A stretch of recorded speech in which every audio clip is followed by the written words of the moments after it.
ওকে, আমরা আমাদের আজকের ক্লাসটা শুরু করি। আলহামদুলিল্লাহ, আমিও ভালো আছি। ওকে, আমরা শুরু করলাম। আজকে আমাদের ক্লাস হচ্ছে সংবিধান 3। আমরা আগে সংবিধান 1 এবং 2 দুইটা ক্লাস করেছি।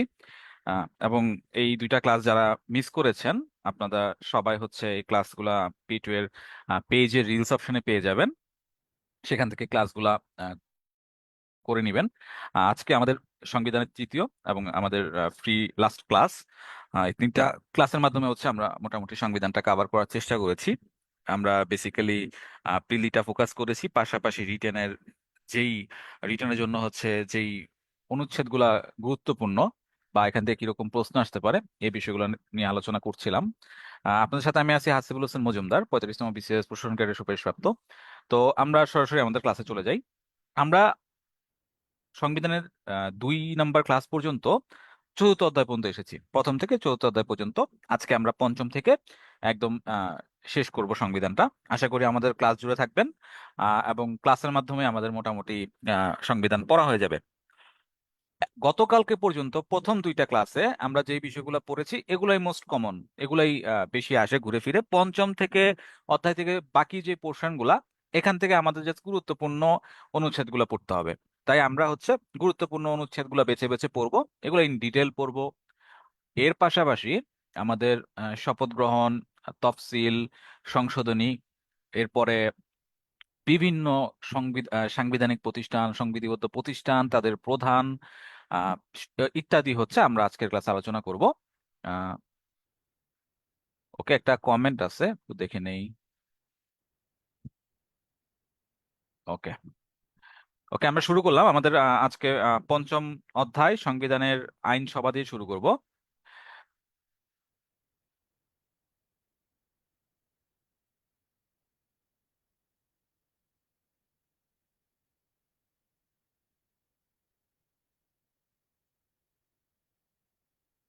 ওকে, তো সংবিধানের 65 নং অনুচ্ছেদে সংসদ প্রতিষ্ঠা নিয়ে বলা আছে। ঠিক আছে। আহ, আমরা যখন প্রথম ক্লাসে প্রিভিয়াস ইয়ার কোশ্চেন সলভ করেছিলাম, তখন কিন্তু একটা প্রশ্ন পেয়েছিলাম যে জাতীয় সংসদের ইংরেজি নাম কি। দেখেন, 65 নং অনুচ্ছেদ তো সংসদ প্রতিষ্ঠা আছে, এটা যখন আমরা ইন ডিটেল পড়তে যাব তখন আমরা দেখবো যে জাতীয় সংসদের ইংরেজি নাম কিন্তু এখানে ডিটেলে বলা আছে, the house of the nation. তো 65 নং অনুচ্ছেদে ভিতরে কি আছে, এখানে আছে যে জাতীয় সংসদ নামে একটি সংসদ থাকবে এবং প্রজাতন্ত্রের আইন প্রণয়ন ক্ষমতা সংসদের উপর থাকবে। এরপরে এই বিষয়টা আমরা সবাই জানি যে প্রত্যক্ষ নির্বাচনের মাধ্যমে নির্বাচিত 300 সদস্য নিয়ে সংসদ গঠিত হবে। সদস্যগণ সংসদ সদস্য বলে গণ্য হবে। আর 300 আসনের পরে আরো 50টা আসন, যেটা হচ্ছে সংরক্ষিত আসন, যেটাকে সংরক্ষিত নারী আসন বলা হয়, এটা কিন্তু বর্তমানে 2044 সাল পর্যন্ত সংরক্ষণ করা আছে। এটা গেল আমাদের 65 নং অনুচ্ছেদ। এবার আমরা দেখব 66 নং অনুচ্ছেদ। এই যে সংসদ, সংসদ সদস্য, তাহলে সংসদে নির্বাচিত হওয়ার যোগ্যতা কি? সংসদে নির্বাচিত হওয়ার জন্য জাস্ট 2টা যোগ্যতা লাগবে, এটা মাথায় রাখতে হবে। 66 নং অনুচ্ছেদে আছে হচ্ছে সংসদে নির্বাচিত হওয়ার জন্য যোগ্যতা কি? এই 2টা যোগ্যতা। 2টা যোগ্যতা কি? এক হচ্ছে বাংলাদেশের নাগরিক হইতে হবে অবশ্যই, 2 নাম্বার হচ্ছে 25 বছর বয়স হইতে হবে। তাইলে আমরা যে পড়েছিলাম রাষ্ট্রপতি হওয়ার জন্য বয়স কত লাগবে, আপনাদের মনে আছে? 35 বছর হওয়া লাগবে।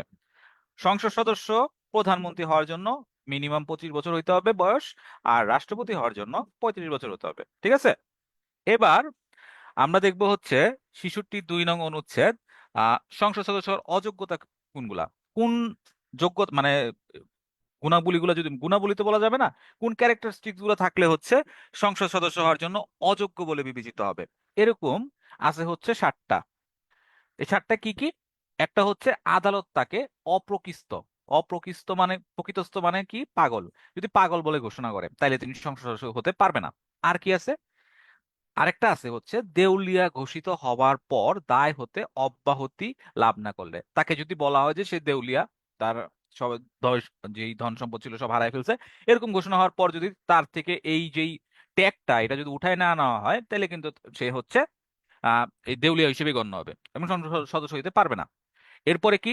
কোনো বিদেশি রাষ্ট্রের নাগরিকত্ব অর্জন কিংবা বিদেশি রাষ্ট্রের প্রতি আনুগত্য স্বীকার করলে, দেখেন এটা কিন্তু একটা গুরুত্বপূর্ণ পয়েন্ট, যে সংসদ সদস্য হইতে পারবে না কখন, যদি কেউ কোন সংসদ সদস্য হইতে চায় এরকম ব্যক্তি কোন বিদেশি রাষ্ট্রের নাগরিকত্ব অর্জন করে বা বিদেশি রাষ্ট্রের প্রতি আনুগত্য স্বীকার করে। এটা কিন্তু সংবিধানে স্পষ্টভাবে বলা আছে। আর কি কি, আরেকটা হচ্ছে যে কোনো ফৌজদারি অপরাধে দোষী সাব্যস্ত হয়ে 2 বছরের কারাদণ্ডে দণ্ডিত এবং মুক্তি লাভের পর 5 বছর অতিবাহিত না হলে। এছাড়া আরেকটা বলছে, তিনি যদি 1972 সালে বাংলাদেশ যোগ সাজসকারী যেই আদেশ আছে এটার অধীন যদি কোনো অপরাধের জন্য দণ্ডিত হয়ে থাকেন তাহলে সংসদ সদস্য হতে পারবে না। আরেকটা পয়েন্ট হচ্ছে, প্রজাতন্ত্রের কর্মে কোনো লাভজনক পদে অধিষ্ঠিত হতে পারবে না। প্রজাতন্ত্রের কর্মে লাভজনক পদ কোনগুলা, মানে প্রজাতন্ত্রের কর্মে হচ্ছে যে বিভিন্ন প্রতিষ্ঠানের গুরুত্বপূর্ণ পদে হচ্ছে আহ, যারা আছে ওই পদগুলোকে হচ্ছে লাভজনক পদ বলা হয়। আরেকটা পয়েন্ট কি, তিনি কোনো আইনের দ্বারা বা অধীন অনুরূপ নির্বাচনের জন্য অযোগ্য হন। যদি কোনো আইনের দ্বারা বলে যে না উনি এইরকম নির্বাচন করতে পারবে না। তাইলে আমরা পিলির জন্য কি পড়বো, যে 66(2) অনুচ্ছেদ অনুসারে আমাদের সংসদ সদস্য হওয়ার অযোগ্যতা কয়টা আছে? 7টা আছে। এগুলো আমরা দেখে নিলাম। রিটেনে আসতে পারে যে সংসদ সদস্য হওয়ার যোগ্যতা কি, অযোগ্যতা কি, এরকম প্রশ্ন আসতে পারে। তখন হচ্ছে যোগ্যতাগুলা কি দিবেন আপনারা, হচ্ছে একদম সংবিধানের আর্টিকেল অনুযায়ী 66 অনুচ্ছেদ অনুযায়ী যোগ্যতা 2টা আছে। রিটার্নের ক্ষেত্রে যদি আসে এটা দিবেন। আর হচ্ছে যদি অযোগ্যতা বলে তাহলে এটা দিবেন। বর্তমানে একদম ডিরেক্ট সংবিধান থেকে প্রশ্ন হয় না। সংবিধান থেকে প্রশ্ন হয় যে এই সংবিধানের এই অনুচ্ছেদগুলোর আমাদের প্রভাব কি, বা আমরা আসলে কতটা এই অনুচ্ছেদগুলো ফলো করতে পারতেছি, বা সংবিধান বর্তমান প্রেক্ষাপটে অমুক আর্টিকেল বা অমুক অধ্যায় কতটা কার্যকর বলে আপনি মনে করেন, মতামত দেন, এরকম টাইপের প্রশ্ন হয়। আগে এরকম যোগ্যতা অযোগ্যতা এগুলো আসতো। ঠিক আছে, তো এটা আমরা দেখে নিলাম। এবার আমরা যাব আমাদের পরবর্তী আর্টিকেল, যে 67 যে অনুচ্ছেদ আছে, যে সংসদ সদস্যদের আসন কখন শূন্য হবে। ঠিক আছে, এটা নিয়ে কিছু বলা আছে যে যদি কোন সংসদ সদস্যের, মানে সংসদ সদস্যের আসন কখন শূন্য হবে, যদি তিনি সংসদের প্রথম বৈঠকের তারিখ হতে 90 দিনের মধ্যে হচ্ছে শপথ গ্রহণ না করে। তাইলে তিনি হচ্ছে যখন নির্বাচিত হবেন, তাইলে নির্বাচিত হওয়ার পর প্রথম যে বৈঠকটা হবে 90 দিনের মধ্যে তাকে শপথ গ্রহণ করতে হবে, নাইলে কিন্তু তার আসনটা শূন্য হবে। আরেকটা পয়েন্ট কি, আরেকটা পয়েন্ট হচ্ছে সংসদের অনুমতি না নিয়ে যদি তিনি একাধিক্রমে 90 দিন হচ্ছে অনুপস্থিত থাকেন, তাইলে হচ্ছে তিনি কি হচ্ছে তার আসনটা শূন্য হয়ে যাবে। দুইটা টার্ম পাইলাম, 90-90। কখন? একটা হচ্ছে 90 দিনের মধ্যে শপথ গ্রহণ না করলে। আরেকটা কি, আরেকটা হচ্ছে 90 দিন যদি তিনি অনুমতি না নিয়ে বিনা অনুমতিতে অনুপস্থিত থাকেন তাহলে। আরেকটা পয়েন্ট কি, আরেকটা পয়েন্ট হচ্ছে সংসদ ভেঙে গেলে, স্বাভাবিক সংসদ ভেঙে গেলে তো সংসদ সদস্যদের সংসদ সদস্য থাকবে না আর। আর আরেকটা বলছে কি, যে কোন সংসদ সদস্য স্পিকারের নিকট পদত্যাগপত্র জমা দিলে তখন হচ্ছে সংসদের আসন শূন্য হবে। তাইলে বর্তমানে যদি প্রিলিতে আমরা বলি যে সংসদ সদস্যের আসন শূন্য হওয়া কয় নং অনুচ্ছেদ আছে, 67, যদি বলে এরকম প্রশ্ন আসবে না, পরিবর্তিত প্যাটার্ন একটু ভিতর থেকে আসবে। তাহলে কি আসতে পারে, যে সংসদ সদস্য পদত্যাগপত্র জমা দিলে হচ্ছে তার আসন শূন্য হবে। এটা সংবিধানের কোথায় বলা আছে? এটা সংবিধানে বলা আছে 67(2) অনুচ্ছেদে। আবার যদি আরেকটা প্রশ্ন হয় যে সংসদ সদস্য কার নিকট পদত্যাগপত্র জমা দিলে হচ্ছে তার আসন শূন্য হবে, তাহলে সেটা কি হবে? স্পিকারের নিকট। ঠিক আছে, তাইলে আমরা হচ্ছে এই আর্টিকেল গুলা কি পড়তেছি, এর ভিতরে কি আছে এটা পড়তেছি, যাতে মোটামুটি আমাদের একটা ক্লিয়ার কনসেপ্ট চলে আসে। এবং সংবিধানটা, এই যে আপনারা যারা ফর দ্য ফার্স্ট টাইম সংবিধান পড়তেছেন, একটু কঠিন লাগতে পারে। বিষয়টা তো সংবিধান কি একটা আইন না, রাষ্ট্রের আইন, তাহলে এটা একটু কঠিন লাগবে। এটা যখন 2বার পড়বেন একটু ইজি লাগবে, এটা যখন বারবার পড়বেন দেখবেন সংবিধানটা আপনার বেস হয়ে গেছে। মানে দেখবেন যে যখন আপনি পড়তেছেন, বিসিএস প্রিপারেশন নিতেছেন, তখন আপনার সংবিধান রিভাইজের সময় বলবে আর এটা তো আমি ভালো পারি, this is my cup of tea, এই পোর্শনটা আমি ভালো পারি, এখানে এই সংবিধানের 3টা প্রশ্ন তো আমি অ্যান্সার করতে পারবোই। ঠিক আছে, তো সংবিধানটা হচ্ছে আপনাকে এরকম ভাবে ব্যাকআপ দিবে, প্রিলি, রিটেন, ভাইভা। তাই সংবিধানটাকে ভালো করে পড়তে হবে। সংবিধান, vocabulary, English grammar, Bangla grammar, এরপর হচ্ছে বাংলা সাহিত্য, এগুলা রেগুলার হচ্ছে দেখা যাবে বিসিএস জার্নিতে যতদিন আছেন এটা আপনাকে হচ্ছে ভালোভাবে ব্যাকআপ দিবে। ম্যাথ অনেক ভালোভাবে ব্যাকআপ দিবে। যারা ম্যাথ ভালো পারবেন অবশ্যই বিসিএস জার্নিতে আপনারা এগিয়ে থাকবেন। ওকে, আমরা একটু অন্য টপিকে চলে গেছি, আবার সংবিধানে ফিরে আসি। এবার পরবর্তী অনুচ্ছেদ, যে সংসদ সদস্যের অর্থদণ্ড মানে কি। সংসদ সদস্যের অর্থদণ্ড কেন হবে? 69 অনুচ্ছেদে বলা আছে। দেখি এটার ভিতরে কি বলছে। শপথ গ্রহণের পূর্বে, এখনো যদি সংসদ সদস্য যদি শপথ গ্রহণ না করে, জাস্ট নির্বাচিত হয়েছে, কিন্তু এর পর্বে যদি তিনি মানে শপথ গ্রহণ করার আগে তিনি তার আসন গ্রহণ করে ফেলছেন, যদি এরকম হয়, বা তিনি হচ্ছে সংসদে কোনো একটা বিষয়ে ভোটাভুটি হচ্ছে, তিনি ভোট দান করলো, তাহলে কি হবে? তাইলে সংসদ সদস্যের প্রতিদিনের অনুরূপ কার্যের জন্য প্রজাতন্ত্রের নিকট দেনা হিসেবে উসুলযোগ্য 1,000 টাকা করে অর্থদণ্ডে দণ্ডিত হবে, প্রতিদিনের অনুরূপ।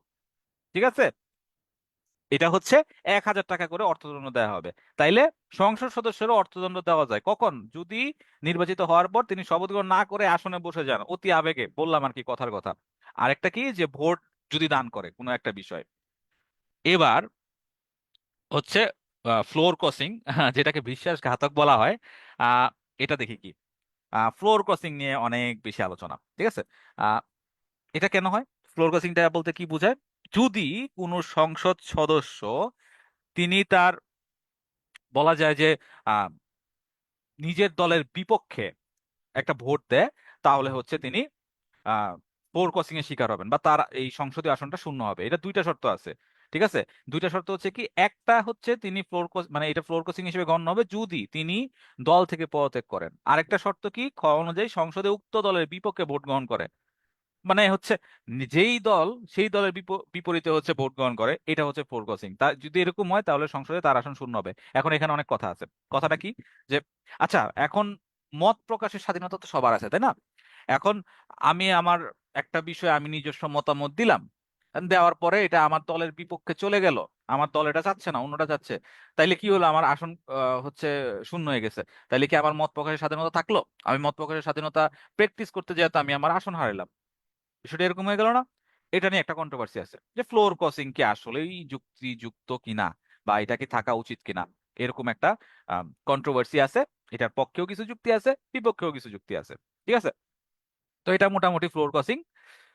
তো এবার আমরা পরবর্তী অনুচ্ছেদ দেখবো, 71 নং অনুচ্ছেদ, দ্বৈত সদস্যতায় বাধা। দ্বৈত সদস্য বলতে কি বোঝায়? দ্বৈত সদস্য বলতে বোঝায় যে একই সময় যদি একটা বা একের অধিক আসনে যদি একজন সংসদ নির্বাচিত, মানে সংসদ সদস্য নির্বাচিত হয়, তাহলে কিন্তু তিনি প্রত্যেকটা আসনের জন্য হইতে সংসদ সদস্য হতে পারবেন না। যে কোনো একটা আসনে থাকতে হবে, বাকিগুলো তার ছেড়ে দিতে হবে। যেমন আমরা ভিতরে কি আছে যদি বলি, কোনো ব্যক্তি একই সময়ে 2 বা ততোধিক নির্বাচনী এলাকার সংসদ সদস্য হতে পারবেন না, একদম সাফ বলে দিছে। 30 দিনের মধ্যে একটি আসন রেখে বাকি আসন ছেড়ে দিবেন বলে কমিশনকে জানাবেন। কোন আসনগুলো ছেড়ে দিবেন এটা জানাতে হবে, একটা আসন রেখে বাকিগুলো ছেড়ে দিতে হবে। ঠিক আছে, এবং এটা কয়দিনের মধ্যে? 30 দিনের মধ্যে। এটা মাথায় রাখতে হবে। এটা হচ্ছে দ্বৈত সদস্যতার বাধা, দ্বৈত সদস্য পদ বা সংসদ সদস্য হতে পারবেন না। এবার সংসদের অধিবেশন, এই যে নির্বাচন হইলো, সংসদ সদস্য নির্বাচিত হলো, এখন অধিবেশন লাগবে, সবাই অধিবেশনে বসবে। এখন অধিবেশনের কিছু নিয়ম আছে। নিয়মটা কি? রাষ্ট্রপতি হচ্ছে অধিবেশন আহ্বান করবেন, আবার অধিবেশন শুরুতে রাষ্ট্রপতি সে ভাষণ দিবেন। অধিবেশনটা কত দিনের মধ্যে হবে, এরকম তো একটা নিয়ম থাকতে হবে।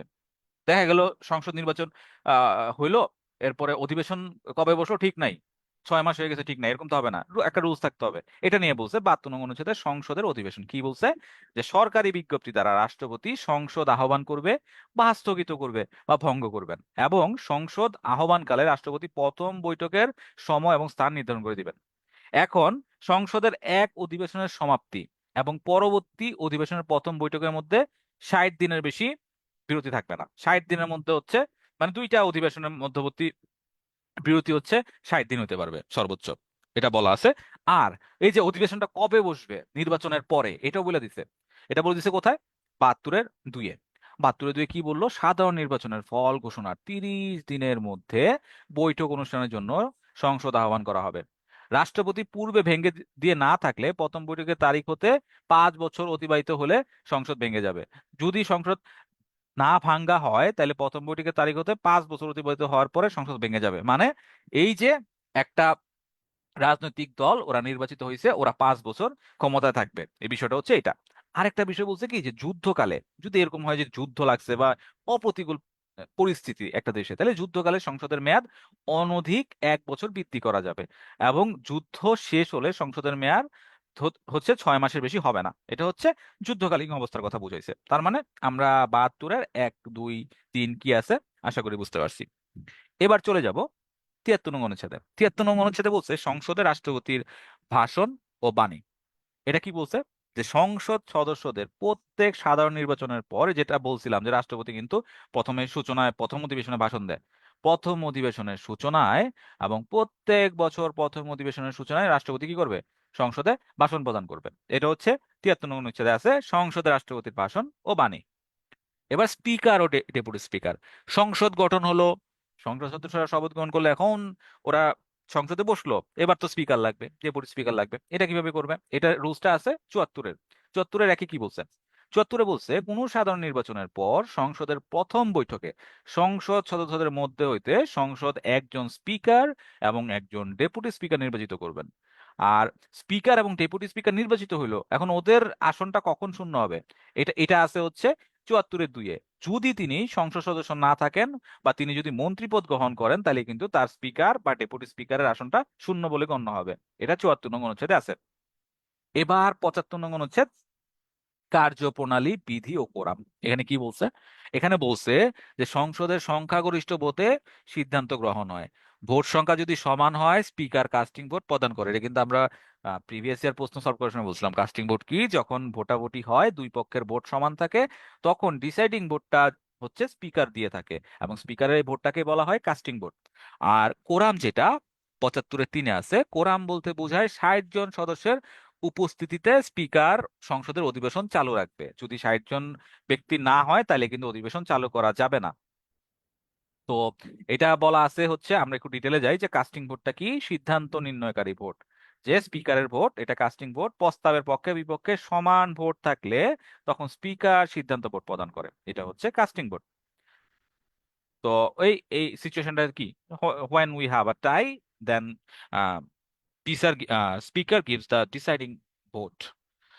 ওকে, এবার কোরামে যাব। কোরাম কি বলছে? কোরাম তো বললাম যে 60 জন সদস্য হইতে হবে, তখন এটা কোরাম হবে। সংসদ কার্যক্রম পরিচালনার জন্য সংসদ কক্ষে উপস্থিত ন্যূনতম সদস্যকে কোরাম বলা হয়। বাংলাদেশের জাতীয় সংসদে কোরাম হয় ন্যূনতম 60 জন সদস্য উপস্থিত থাকলে। এখন যদি প্রশ্ন করি যে 60 জন সদস্য যদি উপস্থিত না থাকে, তখন কি হবে? 60 জনের কম উপস্থিত থাকলে স্পিকার বৈঠক স্থগিত করে 5 মিনিট সময় ধরে সংসদে ঘন্টা বাজান। ধরেন যে কেউ আসতেছে অন দা ওয়ে, সংসদের এরিয়ার মধ্যে বাট করতেছে, তখন 5 মিনিট হচ্ছে ঘন্টা বাজান। এতেও যদি কোরাম না হয়, তাহলে স্পিকার হচ্ছে বৈঠক মুলতবি ঘোষণা করে তখনের জন্য। ঠিক আছে? তো এটা মাথায় রাখতে হবে। এই দেখা গেলো ইন আ সেন্স সংসদ সদস্যরা বাইরে কোনো বিষয় নিয়ে আলোচনা করতেছে বা সংসদের এরিয়ার মধ্যে আছে, বাট কোরাম হয় নাই, তখন হচ্ছে এই ঘন্টাটা বাজায় 5 মিনিট, এর মধ্যে সবাই যদি চলে আসে, 60 জন যদি হয়, তাহলে অধিবেশন শুরু করে, নাইলে এটাকে মুলতবি করা হয়। ওকে, এবার সংসদের স্থায়ী কমিটি নিয়ে কোথায় বলা আছে? 76 নং অনুচ্ছেদ নিয়ে বলা আছে। আচ্ছা, এখানে তো আমরা অনেকগুলো অনুচ্ছেদ পড়তেছি, তাই না? এটা হচ্ছে বারবার যখন রিভাইজ দিব, তখন কিন্তু আমাদের মনে পড়ে যাবে। এবং প্রিলির ক্ষেত্রে, এমসিকিউর ক্ষেত্রে একটা ইজি বিষয় কি, যে আমার ধরেন মনে আসতেছে না যে 76 নং অনুচ্ছেদে কি সংসদীয় স্থায়ী কমিটি নাকি কোরাম নিয়ে বলা আছে, কার্যপ্রণালী, বিধি নিয়ে বলা আছে, কোনটা কি? তো এখানে কিন্তু অপশন তো দেয়াই থাকবে, তাই না? যে 75, 76, 77 না 78, তো অপশন দেখে কিন্তু আপনি এলিমিনেট করতে পারলেন। আপনি কনফিউজ এটা কি 75 না 76, আরো অপশনে আছে 77, 78, আপনি বলেন আচ্ছা 77, 78 কিন্তু হবে না, এই দুইটা বাদ, আমি এবার 50-তে নিয়ে আসছি, হয় 75 নাহলে 76। এবার আমি গ্যাস করি। তো এমসিকিউ তে সুবিধা, আপনার মনে না থাকলেও আপনি কিন্তু অপশন থেকে বের করার একটা চান্স থাকে। আবার রিটেনে কিন্তু এটা হয় না। রিটেনে ধরেন সংসদের স্থায়ী কমিটি নিয়ে বলতে বলছে আর কি, আপনি লিখলেন, আপনি 76 নং অনুচ্ছেদে উল্লেখ করলেন, আপনার মনে আসতেছে না, তাইলে কিন্তু মোটামুটি সংবিধান থেকে প্রশ্ন আসলে যদি সংবিধানের অনুচ্ছেদে উল্লেখ করা যায়, তাহলে কিন্তু মোটামুটি এখানে একটা সুন্দর মার্ক পাওয়া যায়।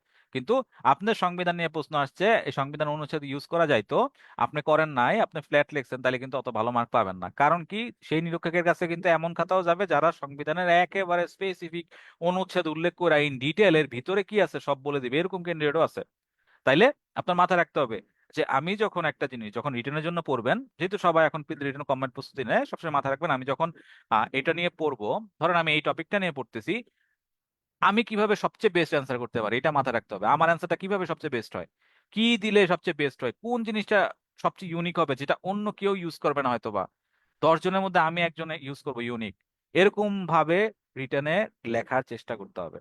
যখন আপনি প্রত্যেকটা বিষয় এরকম ভাবে ভাববেন যে সেম লেখা লেখে আমি 1 মার্ক ডিফারেন্স করা যায় কিনা, আমি ভাবি, এটা নিয়ে কাজ করি। রিটেনে যারা দেয় 10-12 হাজার, সবাই তো পড়ালেখা করে, এই এই সবাই তো পিলি পাস করে, এখানে তো কেউ খারাপ না।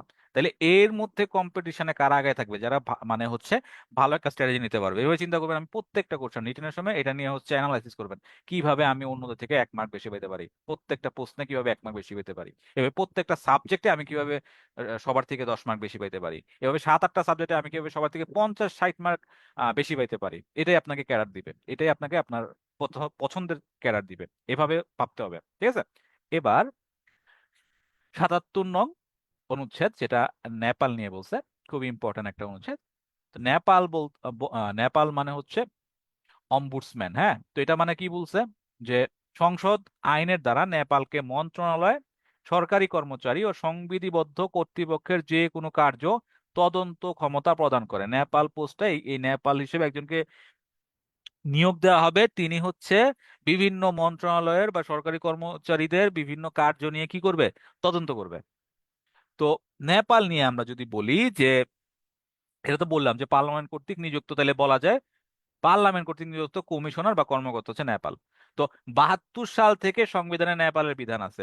80 সালে নেপাল আইন প্রণয়ন করা হয়েছিল, কিন্তু আজ পর্যন্ত কিন্তু কোনো নেপাল নিয়োগ দেওয়া হয়নি। আর নেপাল সর্বপ্রথম প্রবর্তিত হয় কোথায়, সুইডেনে। ঠিক আছে, এখন প্রশ্ন হচ্ছে রিটেনে আসতে পারে যে নেপাল পদটা কেন নিয়োগ দেওয়া হয় নাই, বা বর্তমান প্রেক্ষাপটে নেপাল আহ, পদে নিয়োগ দান করা কতটা প্রাসঙ্গিক বলে আপনি মনে করেন, সেখানে আপনার নিজস্ব মতামত দিতে হবে।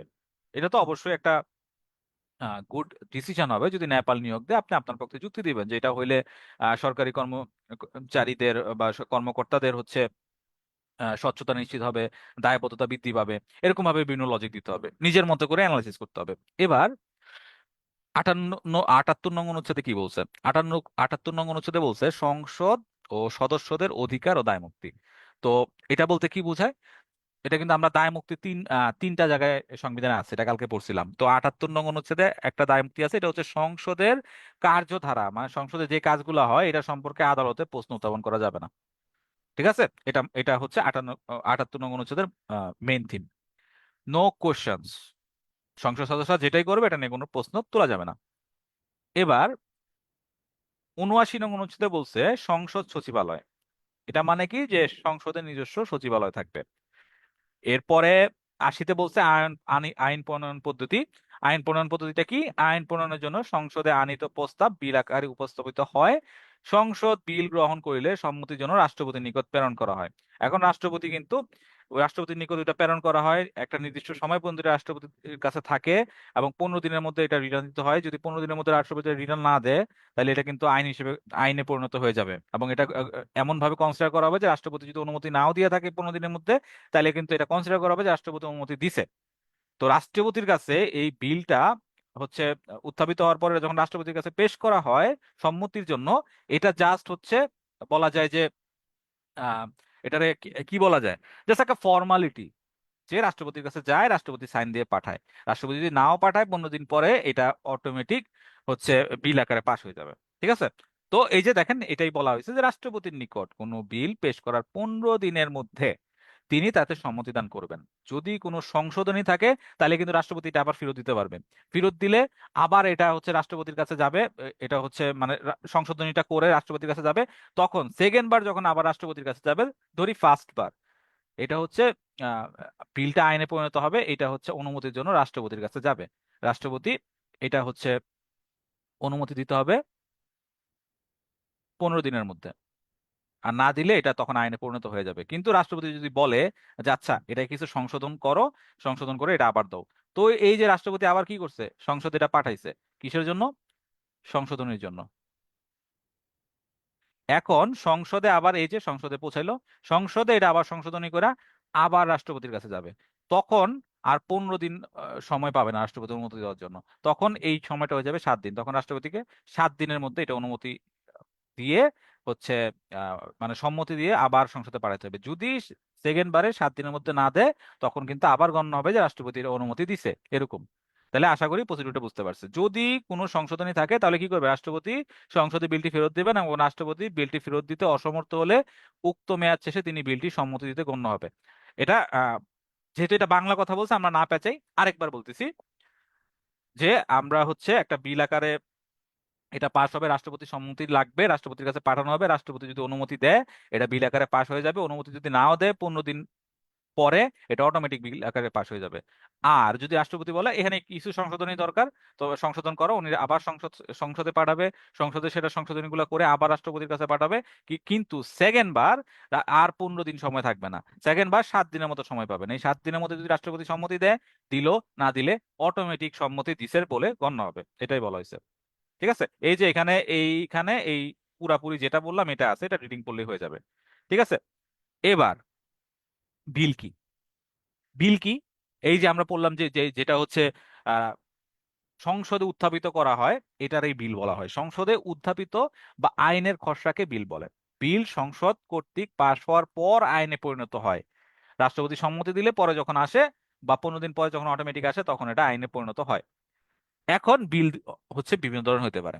একটা হচ্ছে সাধারণ বিল। সাধারণ বিল কি? যেসব বিল পাশের জন্য সংখ্যাগরিষ্ঠতাই যথেষ্ট। আর বিশেষ বিল কি? যেসব বিল পাশের জন্য সংসদের 2/3 সদস্যের সম্মতি দরকার, যেমন সংশোধনী বিল। সংশোধনী বিল হচ্ছে এক ধরনের বিশেষ বিল। কেন? কারণ এই বিল পাশ হওয়ার জন্য সংসদের 2/3 সদস্যের সম্মতি দরকার হয়। আশা করি এটা বুঝতে পারছেন। এবার আরো দুই ধরনের বিল আছে, একটা হচ্ছে সরকারি বিল আর একটা হচ্ছে বেসরকারি বিল। সরকারি বিল কি? যদি মন্ত্রী কর্তৃক উত্থাপিত হয় বিলটা, তাহলে এটা সরকারি বিল। আর বেসরকারি বিল কি?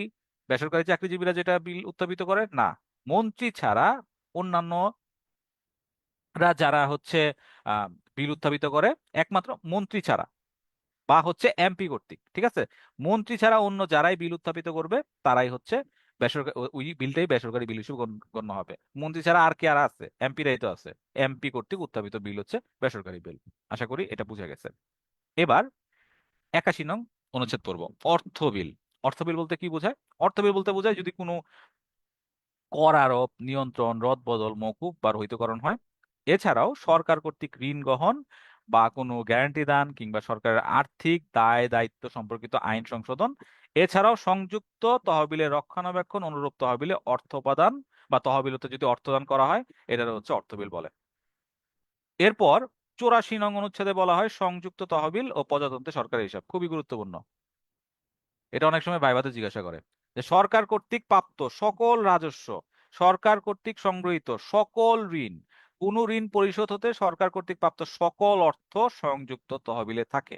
সরকার যত রাজস্ব আহরণ করে, সরকার যত ঋণ গ্রহণ করে এবং সরকার কর্তৃক প্রাপ্ত ঋণ, কোনো ঋণ পরিশোধ থেকে সরকার যে টাকা পায়, এই পুরাটা অর্থই সংযুক্ত তহবিলে থাকে। এটা হচ্ছে 84 নং অনুচ্ছেদে বলছে। 87 নং অনুচ্ছেদ কি? বার্ষিক আর্থিক বিবৃতি। আমাদের প্রত্যেক অর্থ বছর একটা বাজেট হয় না? এই বাজেটটাই হচ্ছে বার্ষিক আর্থিক বিবৃতি। এখানে কি বলছে? প্রত্যেক অর্থ বছর সম্পর্কে উক্ত বছরের জন্য সরকারের অনুমিত আয় ও ব্যয় সংবলিত একটি বিবৃতি সংসদে উত্থাপিত হবে। এটাই হচ্ছে বাজেট। বাজেট হচ্ছে জুন মাসে এই বাজেটের খসড়া করা হয়, জুলাই থেকে কিন্তু নতুন অর্থ বছর কার্যকর করা হয়, পরবর্তী অর্থ বছর এক বছরের জন্য বাজেটটা সাধারণত প্রণয়ন করা হয়। এবার 93 নং অনুচ্ছেদ, অর্ধাদেশ বা অর্ডিন্যান্স। তো এটা খুবই গুরুত্বপূর্ণ। গুরুত্বপূর্ণ যেগুলো, এগুলো কিন্তু স্টার মার্ক দিয়ে দিছে। সংসদ ভেঙে যাওয়া অবস্থায় বা সংসদ অধিবেশনে না থাকলে জরুরি প্রয়োজনে রাষ্ট্রপতি অধ্যাদেশ জারি করতে পারে। যদি সংসদ কার্যকর না থাকে বা সংসদের অধিবেশন না বসে বা জরুরি প্রয়োজনে রাষ্ট্রপতি হচ্ছে অধ্যাদেশ জারি করতে পারে। সংসদের অনুপস্থিতিতে রাষ্ট্রপতি সাধারণত অধ্যাদেশটা জারি করে এবং অধ্যাদেশ কিন্তু আইনের মতোই কার্যকর হয়। ঠিক আছে, কোনো অধ্যাদেশ জারি হওয়ার পরে, এখন এটা কি কয়দিন অধ্যাদেশটা থাকবে? পরবর্তী জাতীয় সংসদ মানে পরবর্তী অধিবেশন অনুষ্ঠিত হওয়ার পরে 30 দিনের মধ্যে এটারে হচ্ছে আইনে পরিণত করতে হবে বা এটা অনুমোদন দিতে হবে, নাইলে কিন্তু অধ্যাদেশটা তার পাওয়ার হারাবে। কি বলছে? কোনো অধ্যাদেশ জারি হওয়ার পর অনুষ্ঠিত সংসদের প্রথম বৈঠকে তা উপস্থাপনের পর 30 দিনের মধ্যে হচ্ছে এটা অনুমোদন করতে হবে, নাইলে কিন্তু এটা আর কার্যকর থাকবে না। এবার দিন সংক্রান্ত কিছু জিনিস পড়বো আমরা, কিন্তু অনেক কিছু পড়ছি, 30 দিন, 60 দিন, 90 দিন। এবার এগুলো একটু মনে রাখার চেষ্টা করি। 7 দিন কি বলছিলাম? যে পুনরায় যখন বিল পাঠাবে রাষ্ট্রপতি 7 দিনের মতো সম্মতি দিতে হবে। আর প্রথমবার যখন পাঠাবে তখন 15 দিনের মধ্যে রাষ্ট্রপতি হচ্ছে বিল স্বাক্ষরের জন্য সময় পাবেন। 30 দিন কোন কোন দিনগুলো বলছে? যে নির্বাচনের পর সংসদের অধিবেশন আহ্বানের সময় হচ্ছে 30 দিন, অথবা অধ্যাদেশকে অধিবেশনের শুরু 30 দিনের মধ্যে অনুমোদন দিতে হবে। বা দ্বৈত আসন যদি থাকে, একটা সংসদ সদস্য দুই তিনটা আসনে যদি নির্বাচিত হয়, তাহলে 30 দিনের মধ্যে একটি আসন কিন্তু তারা ছেড়ে দিতে হবে। এটা হচ্ছে 30 দিনের হিসাব। 60 দিন কি? 60 দিনের হিসাবটা হচ্ছে সংসদের দুই অধিবেশনের মধ্যে সর্বোচ্চ বিরতিকাল হচ্ছে 60 দিন হবে। আর 90 দিন কি বলছে? 90 দিন বলছে হচ্ছে নির্বাচনের পর সংসদের প্রথম বৈঠকের তারিখ হতে 90 দিনের মধ্যে শপথ গ্রহণ না করলে আসন শূন্য হবে। আরেকটা কি বলছে? সংসদের অনুমতি ছাড়া টানা 90 দিন যদি একজন সংসদ সদস্য অনুপস্থিত থাকে বৈঠকে, তাহলে তার আসন শূন্য হবে। ঠিক আছে? এই মোটামুটি গেল আমাদের পঞ্চম অধ্যায়। এবার আমরা ষষ্ঠ অধ্যায় বা বিচার বিভাগে প্রবেশ করব। আমরা একটু 30 সেকেন্ড ব্রেক নিব।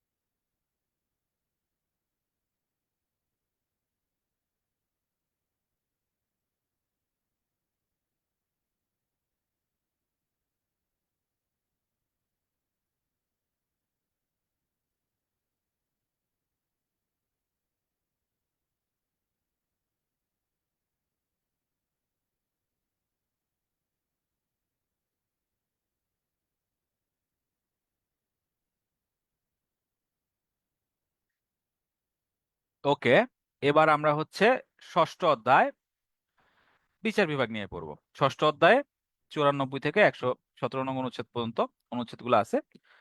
94 নং অনুচ্ছেদে সুপ্রিম কোর্ট নিয়ে বলা আছে সুপ্রিম কোর্ট প্রতিষ্ঠা নিয়ে কি বলছে? আপিল বিভাগ ও হাইকোর্ট বিভাগ নিয়ে বাংলাদেশ সুপ্রিম কোর্ট গঠিত হবে, এবং বাংলাদেশের প্রধান বিচারপতি এবং রাষ্ট্রপতি যতজন বিচারক নিয়োগের প্রয়োজন মনে করবে, ঠিক ততজন বিচারক নিয়ে সুপ্রিম কোর্ট গঠন হবে। কি বলছে? 94 দুইটা জিনিস বলছে। একটা বলছে আপিল বিভাগ এবং হাইকোর্ট বিভাগ নিয়ে সুপ্রিম কোর্ট গঠন হবে, আর আরেকটা বলছে বাংলাদেশের প্রধান বিচারপতি এবং রাষ্ট্রপতি যতজন বিচারপতি মনে করবেন ততজন বিচারক নিয়ে হচ্ছে সুপ্রিম কোর্ট গঠন করবে। এটা জাস্ট 94 বলা আছে। 95 এবার বিচারক নিয়োগের কথা। প্রধান বিচারপতি রাষ্ট্রপতি কর্তৃক নিযুক্ত হবেন, এবং প্রধান বিচারপতি পরামর্শ নিয়ে রাষ্ট্রপতি অন্যান্য বিচারককে নিয়োগ দিবে। প্রধান বিচারপতি যে যে বিচারকদের ব্যাপারে সুপারিশ করবে, রাষ্ট্রপতি সাধারণত সেই সব বিচারককেই নিয়োগ দিবে। এটা আছে 95 নং অনুচ্ছেদে। নাম হচ্ছে, এই অনুচ্ছেদটার নাম বিচারক নিয়োগ সংক্রান্ত অনুচ্ছেদ। এবার বিচারক হওয়ার অযোগ্যতা কি? ঠিক আছে, বিচারক হওয়ার অযোগ্যতা কি? বাংলাদেশে যদি নাগরিক না হয় তাইলে হচ্ছে তিনি বিচারক হতে পারবেন না, প্রথম শর্ত। আরেকটা কি? তিনি যদি সুপ্রিম কোর্টে মিনিমাম 10 বছর অ্যাডভোকেট না থাকে তাহলে তিনি বিচারক হতে পারবেন না। আরেকটা কি? তিনি যদি বাংলাদেশের রাষ্ট্রীয় সীমার মধ্যে 10 বছর কোনো বিচার বিভাগীয় পদে অধিষ্ঠিত না থাকে তাহলে কিন্তু তিনি বিচারক হতে পারবে না। তাইলে এটা হচ্ছে এই এই এই তিনটা বিষয় হচ্ছে বিচারক হওয়ার অযোগ্যতা। বাংলাদেশের বর্তমান প্রধান বিচারপতি হচ্ছে বিচারপতি জুবায়ের রহমান চৌধুরী। তিনি হচ্ছে 26তম বিচারপতি। 96 নং অনুচ্ছেদে বলছে এই যে বিচারপতিদের নিয়োগ দেওয়া হবে, তাদের পদের মেয়াদ কতদিন থাকবে? ঠিক আছে, কোন বিচারক 67 বছর বয়স পর্যন্ত বা এই বয়সটা পূর্ণ হওয়া পর্যন্ত তার পদে বহাল থাকতে পারবেন। আর যদি প্রমাণিত অসদাচরণ বা অসামর্থ্যের কারণে সংসদ সদস্যদের মোট মানে যে সংসদ সদস্যরা আছে তাদের যদি 2/3 সংখ্যাগরিষ্ঠতা দ্বারা যদি সমর্থিত হয়, তাইলে হচ্ছে যদি বলে যে তার বিরুদ্ধে অসদাচরণের অভিযোগ আছে বা তিনি কোনো কারণে অসামর্থ্য, এরকম যদি ভোটিং করা হয়, তাহলে রাষ্ট্রপতি কি করবে? আদেশ ব্যতীত কোনো বিচারককে অপসারিত করতে পারবে। এটা 96 নং অনুচ্ছেদে বলছে।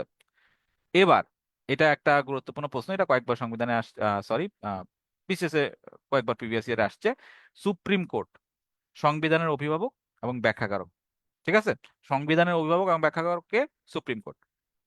আর যদি এখানে অপশনে প্রধান বিচারপতিও থাকে তাহলে প্রধান বিচারপতি হবে, যেহেতু তিনি সুপ্রিম কোর্টের প্রধান। আর যদি প্রধান বিচারপতি সুপ্রিম কোর্ট দুইটাই থাকে তাহলে সুপ্রিম কোর্ট অ্যান্সার হবে। এবার 102 কি বলছে? 102 বলছে কতিপয় আদেশ ও নির্দেশ প্রভৃতি দানের ক্ষেত্রে হাইকোর্ট বিভাগের ক্ষমতা। হাইকোর্ট বিভাগের ক্ষমতা নিয়ে হচ্ছে 102 নং অনুচ্ছেদে বলছে। 102 এর 1 বলছে কোন কোনো সংক্ষুব্ধ ব্যক্তির আদেশক্রমে এই সংবিধানের 3য় ভাগের দ্বারা অর্পিত যে মৌলিক অধিকারগুলো আছে, কোনো একটা যদি বলবৎ করিবার জন্য প্রজাতন্ত্রের বিষয়াবলী সহিত সম্পর্কিত কোনো দায়িত্ব পালনকারী ব্যক্তি সহ যে কোনো ব্যক্তি বা কর্তৃপক্ষকে হাইকোর্ট বিভাগ উপযুক্ত নির্দেশাবলী বা আদেশাবলী দান করতে পারবে। ঠিক আছে? এটা মানে কি বুঝাইছে? যে হাইকোর্ট বিভাগ হচ্ছে যদি কোনো ব্যক্তি মনে করে যে 3য় ভাগে আহ যেই মৌলিক অধিকারগুলো আছে কোনো একটা হচ্ছে ক্ষুণ্ণ হয়েছে বা কোনো একটা সে পাইতেছে না, এইটা অনুযায়ী সে পাওয়ার জন্য হচ্ছে সে হাইকোর্ট বিভাগের হচ্ছে শরণাপন্ন হতে পারবে। এইরকম বিষয়টা বুঝাইছে। 106 কি বলছে? 106 খুবই গুরুত্বপূর্ণ। আমাদের এই কিছুদিন আগে নির্বাচনের আগে যেই সিনারিওটা ছিল যে একটা ইন্টারিম গভর্নমেন্ট গঠিত হয়েছে, এখন একটা প্রশ্ন ছিল ইন্টারিম গভর্নমেন্ট প্রতিষ্ঠার ভিত্তি কি। ঠিক আছে? এটায় কিন্তু অনেক রকম কমেন্ট আছে। এটার একটা লজিক বলা যায় যে 106 নং অনুচ্ছেদ, 106 নং অনুচ্ছেদে বলছে কি, সুপ্রিম কোর্টের উপদেষ্টামূলক এখতিয়ার, মানে সুপ্রিম কোর্ট চাইলে বিভিন্ন বিষয়ে পরামর্শ দিতে পারবে। এর কি বলছে, রাষ্ট্রপতি জনগুরুত্বপূর্ণ বিষয়ে মতামতের জন্য আপিল বিভাগের বিচার বিবেচনার জন্য প্রেরণ করতে পারে। এই যেই বলা যায় যে জুলাই গণঅভ্যুত্থানের পরের যে প্রেক্ষাপটটা, ওই সময় ইন্টারিম গভর্নমেন্ট গঠিত হয়েছে, তখন এটা যদি ভিত্তি বলা হয়, এটা কিসের ভিত্তিতে গঠিত হয়েছে, তাহলে এটার একটা লজিক দেওয়া যায় যে 106 নং অনুচ্ছেদ অনুযায়ী সুপ্রিম কোর্টের উপদেষ্টামূলক এখতিয়ারের মাধ্যমে। কিন্তু সবচেয়ে বলা যায় যে লজিক্যাল যেটা, এটা হচ্ছে ডক্ট্রিন অফ নেসেসিটি। এটা হচ্ছে ডক্ট্রিন অফ নেসেসিটি হচ্ছে জাতিসংঘের একটা বলা যায় নীতিমালা। এটার মাধ্যমে হচ্ছে যে কোনো সিচুয়েশনে কোনো একটা দেশ যদি মনে করে ওই সিচুয়েশনে ওই দেশটার জন্য আহ কোনো একটা বিষয় হচ্ছে করা জরুরি, তাহলে সেই দেশটা সেই বিষয়টা করতে পারে। এটার বেস হচ্ছে ডক্ট্রিন অফ নেসেসিটি। তাই অন্তর্বর্তীকালীন সরকার বলা যায় 106 নং অনুচ্ছেদ অনুযায়ী গঠিত হয়েছে, আবার বলা যায় ডক্ট্রিন অফ নেসেসিটি অনুযায়ী গঠিত হয়েছে। গেল 106। 108-এ কি বলছে?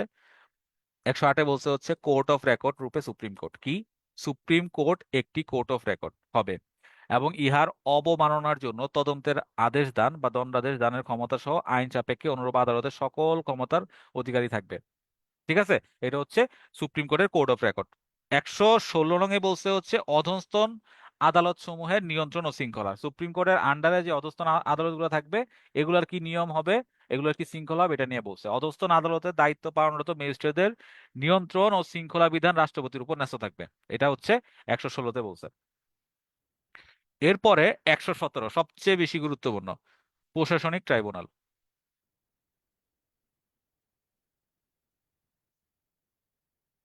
এখন প্রশাসনিক ট্রাইব্যুনাল 117-তে কি বলছে, সংসদে আইনের দ্বারা এক বা একাধিক প্রশাসনিক ট্রাইব্যুনাল প্রতিষ্ঠা করতে পারবে। কতিপয় বিষয়ে বিরোধ নিষ্পত্তির জন্য সংসদ আইনের মাধ্যমে এক বা একাধিক প্রশাসনিক ট্রাইব্যুনাল গঠন করতে পারবে। সেম জিনিসটাই বলছে। এখন প্রশাসনিক ট্রাইব্যুনাল জিনিসটা কি? প্রশাসনিক ট্রাইব্যুনাল বিষয়টা হচ্ছে প্রশাসন বিষয়ক বিভিন্ন মামলা নিষ্পত্তির জন্য যে ট্রাইব্যুনালটা গঠন করা হয়, এটা হচ্ছে প্রশাসনিক ট্রাইব্যুনাল। মানে প্রশাসন বিষয়ক যেই মামলাগুলো আছে এগুলো নিষ্পত্তি করা হয় হচ্ছে প্রশাসনিক ট্রাইব্যুনালে, কারণ সাধারণ আদালতে সাধারণত এই ধরনের মামলা নিষ্পত্তি করা যায় না। এইখানে এটাই বলছে, একটু দেখে নিবেন। এরপরে আচ্ছা, এই যে ক্লাসের স্লাইড, আমাদের হচ্ছে প্রথম ক্লাসের স্লাইডটা দেওয়া হয়েছে। কেউ যদি না পান তাহলে এটা আমাদের পেজে যোগাযোগ করবেন, বা এই ভিডিওর কমেন্টে কমেন্ট করতে পারেন, এটা পরবর্তীতে দিয়ে দিবে। আর গতকালকে 2 নাম্বার ক্লাসের ভিডিও, সরি, 2 নাম্বার ক্লাসের স্লাইড এবং আজকে 3 নাম্বার ক্লাসের স্লাইড, এগুলো আপনাদের প্রদান করা হবে। এটাও আপনারা হচ্ছে পেজে জেনে যাবেন। এরপরে আমরা হচ্ছে অ্যামিকাস কিউরি, এটা বলতে বোঝায় হচ্ছে আদালতের বন্ধু। এটা খুবই ইম্পর্টেন্ট একটা টার্ম। অ্যামিকাস কিউরি বলতে কি বোঝায়? অ্যামিকাস কিউরি, এটা তো একটা ডিফারেন্ট একটা ওয়ার্ড লাগতেছে না? এটা আসলে বাংলা ওয়ার্ড না, এটা ল্যাটিন ভাষা থেকে আসছে। এটার অর্থ হচ্ছে আদালতের বন্ধু। আদালতের বন্ধু বলতে কি বোঝায়? এটা হচ্ছে বলা যায় সাধারণত একটা অভিজ্ঞ আইনজীবী প্যানেল। তাহলে এই অভিজ্ঞ যে আইনজীবী প্যানেল আছে, ওরা কি করে? আদালত যদি কোনো বিষয় না বুঝে অথবা আরো বুঝার থাকলে যে কোনো বিষয়ে বিশেষজ্ঞদের মতামত নেন। কার মতামত নেয়? বিশেষজ্ঞদের মতামত নেয়। এই বিশেষজ্ঞরাই হলেন অ্যামিকাস কিউরি। আদালত যদি কোনো বিষয় না বুঝে তাইলে এই বিশেষজ্ঞরা এই বিষয়ে মতামত প্রদান করে, এটাকেই বলা হয় অ্যামিকাস কিউরি। এবার supreme judicial council. Supreme judicial council, supreme judicial appointment council. Supreme judicial appointment council হচ্ছে বিচারপতিদের নিয়োগ দেয়, আর সুপ্রিম জুডিশিয়াল কাউন্সিল কাউন্সিল হচ্ছে বিচারপতিদের অপসারণ করে। এখন বিচারপতিদের কিভাবে অপসারণ করে? বিচারকরা যদি সংবিধান লঙ্ঘন করেন এবং গুরুতর অসদাচরণের দায়ে অভিযুক্ত হন, সেক্ষেত্রে তাদের অপসারণের জন্য সুপ্রিম জুডিশিয়াল কাউন্সিল কর্তৃক তদন্ত করা হয়। কিরকম তাহলে? এটার মেম্বার কয়জন? এটার মেম্বার হচ্ছে 96-এর 3 নং অনুচ্ছেদের ভিত্তিতে বাংলাদেশে একজন প্রধান বিচারপতি ও অন্যান্য বিচারকদের মধ্যে অন্য যে কোনো 2 জন কর্মে প্রবীণ নিয়ে হচ্ছে 3 জন নিয়ে হচ্ছে সুপ্রিম জুডিশিয়াল কাউন্সিল গঠিত হয়। এখন সুপ্রিম জুডিশিয়াল কাউন্সিল কি করে? তদন্ত করে, তদন্ত করে হচ্ছে বিচারকদের যদি অভিযোগ কে সত্যতা মিলে, তাহলে ওই বিচারকদের অপসারণ করে। এখন 2024 সালের 20 অক্টোবর ষোড়শ সংশোধনের রিভিউ আদেশ বাতিল হয়ে বিচারকদের অপসারণ ক্ষমতা, মানে ষোড়শ সংশোধনের মাধ্যমে কিন্তু বিচারকদের অপসারণ ক্ষমতা সংসদের ছিল, কিন্তু 24 সালের 20 অক্টোবর কি করছে? বিচারকদের অপসারণ ক্ষমতা সংসদ থেকে সুপ্রিম জুডিশিয়াল কাউন্সিলের নিকট ন্যস্ত করছে। এটা গেল সুপ্রিম জুডিশিয়াল কাউন্সিল বিচারকদের অপসারণ প্রক্রিয়া। এখন এটা কিন্তু রিটার্নে আসতে পারে যে বিচারকদের অপসারণ প্রক্রিয়াটা লেখো, তখন supreme judicial council in detail লিখতে হবে। এবার আমরা চলে যাব সপ্তম ভাগ, 118 থেকে 126 নির্বাচন। তো নির্বাচন কমিশন প্রতিষ্ঠা নিয়ে বলা আছে 118 নং অনুচ্ছেদে। কি বলছে? প্রধান নির্বাচন কমিশনার অনধিক 4 জন নির্বাচন কমিশনারকে নিয়ে রাষ্ট্রপতি বাংলাদেশ নির্বাচন কমিশন গঠন করবে। আর নির্বাচন কমিশনের মেয়াদ কার্যভার গ্রহণের তারিখ থেকে 5 বছর হবে। নির্বাচন কমিশনের মানে নির্বাচন কমিশনার ওদের মেয়াদকাল হবে 5 বছর। এবার বর্তমানে বাংলাদেশের প্রধান নির্বাচন কমিশনার হচ্ছে এম নাসির উদ্দিন, তিনি 14তম নির্বাচন কমিশনার। 121-এ কি বলছে? আচ্ছা, আরেকটা বিষয় আছে এখানে, এটা বলি। এটা হচ্ছে এই যে নির্বাচন কমিশনারদের নিয়োগ করবে না, একজন নির্বাচন কমিশনার, প্রধান নির্বাচন কমিশনার, আর 4 জন হচ্ছে নির্বাচন কমিশনার, টোটাল 5 জন নিয়ে হচ্ছে নির্বাচন কমিশনারদের সিলেক্ট করবে। এই প্রসিডিউরটা কিভাবে হয়? এটার জন্য হয় হচ্ছে একটা সার্চ কমিটি গঠন হয়। এই সার্চ কমিটিতে বিভিন্ন ঊর্ধ্বতন কর্তৃপক্ষ, যেমন পিএসসি চেয়ারম্যান, মহা হিসাব নিয়ন্ত্রক, এরপরে হচ্ছে প্রধান বিচারপতি সহ আরো অনেক গুরুত্বপূর্ণ 6 জনের মতো থাকে। তো এই যে সার্চ কমিটি আছে, এখানে কি 5 জন, 5টা পদ আছে, মানে 5 জন নিয়োজিত হবে না কমিশনার। ওরা হচ্ছে 5টা পদের বিপরীতে 10 জনকে সাজেস্ট করে, এবং ওদের একটা টাইম ফ্রেম থাকে। এই টাইম ফ্রেমের মধ্যে ওদের এই 10 থেকে 15 কার্যদিবসের মধ্যে হচ্ছে এই 10 জনকে সাজেস্ট করতে হয়। এই 10 জন থেকে পরে 5 জনকে ফাইনালাইজ করা হয়। এর মধ্যে একজনকে হচ্ছে প্রধান নির্বাচন কমিশনার এবং বাকি 4 জনকে হচ্ছে নির্বাচন কমিশনার হিসেবে নিয়োগ দেওয়া হয়। ঠিক আছে? এখন এই যে সার্চ কমিটি গঠন, 10 জনকে সুপারিশ, এর মধ্যে 5 জন ফাইনালাইজ, এর মধ্যে একজন প্রধান নির্বাচন কমিশনার এবং 4 জন হচ্ছে নির্বাচন কমিশনার, এটা কোন আইনের ভিত্তিতে হয়? এটার একটা আইন আছে, এটা হচ্ছে প্রধান নির্বাচন কমিশনার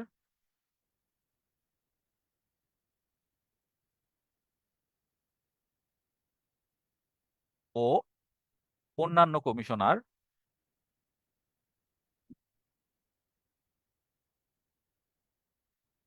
নিয়োগ আইন 2022। এটা অনুযায়ী হচ্ছে নির্বাচন কমিশনারদের নিয়োগ দেওয়া হয়। এটা একটু মাথায় রাখবেন, এর আইনটি ইম্পর্টেন্ট। ওকে, এবার আমরা পরে যাই। একটি এলাকায়, মানে প্রতি এলাকার জন্য একটি মাত্র ভোটার তালিকা। একটা এলাকায় একজনের একটা ভোটার, একজন হচ্ছে একটা এলাকায় ভোটার হতে পারবেন, এবং তার একটা এলাকা থাকবে, কোনো স্পেশাল কোনো ধরনের তালিকা থাকবে না। কি বলছে? সংসদের নির্বাচনের জন্য প্রত্যেক আঞ্চলিক নির্বাচনী এলাকার একটি ভোটার তালিকা থাকবে, কোনো বিশেষ ভোটার তালিকা থাকবে না। এটা বলছে 121 নং অনুচ্ছেদে। 122-এ বলছে কি, এই যে আমার ভোটার তালিকা হবে, ভোটার তালিকায় নাম ভুক্তের যোগ্যতা কি? কিছু যোগ্যতা লাগবে না ভোটার হওয়ার জন্য? ভোটার হওয়ার যোগ্যতা কি? 122-এ বলছে প্রথমত বাংলাদেশের নাগরিক হতে হবে, বয়স 18 হইতে হবে, যোগ্য আদালত কর্তৃক প্রকৃতিস্থ বলিয়া ঘোষণা বহাল না থাকা। মানে হচ্ছে যদি আদালত কর্তৃক তারা বলা হয় সে পাগল, তাহলে তারা ভোটার হওয়ার দরকার নেই, বা ভোটার হওয়ার জন্য সে অযোগ্য। এবং হচ্ছে তার ওই নির্বাচনী এলাকার অধিবাসী হইতে হবে। আর একটা হচ্ছে 1972 সালে বাংলাদেশ যোগ সাজসকারী হচ্ছে যে আদেশ আছে, এর অধীন যদি অপরাধে সে দণ্ডিত না হয়, তাহলে বলা যাবে সে ভোটার হওয়ার জন্য যোগ্য। এই 5টা হচ্ছে ভোটার হওয়ার যোগ্যতা। এখন তাহলে যদি প্রিতে এরকম প্রশ্ন আসে কোনটা ভোটার হওয়ার যোগ্যতা নয়, তখন হচ্ছে কি যোগ্যতা তিনটা দিবেন, আর যেটা নয় ওইটা ওইটা হচ্ছে অ্যান্সার হবে। আর যেগুলো যোগ্যতা তিনটা এখান থেকে তো পড়বেন, ওইটা বাদ যাবে। এই তো। এবার ভোটার তালিকার কথা যদি বলি, ভোটার তালিকা নিয়ে কিছু জিনিস বলি, যে 2008 সালে ছবিযুক্ত ভোটার তালিকা শুরু হয় প্রথম। আর 2 মার্চ জাতীয় ভোটার দিবস হিসেবে পালিত হয়। আর 2008 সালে নবম সংসদ নির্বাচনে প্রথম না ভোটের মানে প্রথম না, মানে তখন না ভোটের বিধান ছিল। এটা মাথায় রাখতে হবে। এটা হচ্ছে ভোটার তালিকা সংক্রান্ত বিভিন্ন ডেট। এবার নির্বাচন অনুষ্ঠানের সময় কি কি নির্বাচন? এটা হচ্ছে রাষ্ট্রপতি নির্বাচন, আবার হচ্ছে সংসদ সদস্য নির্বাচন। এখন রাষ্ট্রপতি নির্বাচন কবে হবে? রাষ্ট্রপতি যদি মেয়াদ শেষ না হয়ে থাকে, মানে উনি যদি বহাল থাকে পদে, তাহলে মেয়াদ যে শেষ হওয়ার কথা না, ওই শেষ হওয়ার 90 দিনের আগে, 60 দিন, মানে 90 দিন থেকে 60 দিন আগে হচ্ছে আহ তাকে হচ্ছে এই নির্বাচনটা করতে হবে। মানে এটা একটু বাংলা ভাষা জটিল লাগতেছে, আমি বলি যে তার মেয়াদ শেষ হইতে আর 90 দিন বাকি, ঠিক আছে? এর আগেই হচ্ছে এই মানে 60 দিন বাকি, 90 দিন বাকি, এরকম একটা টাইম ফ্রেমের মধ্যে হচ্ছে নির্বাচন করতে হবে।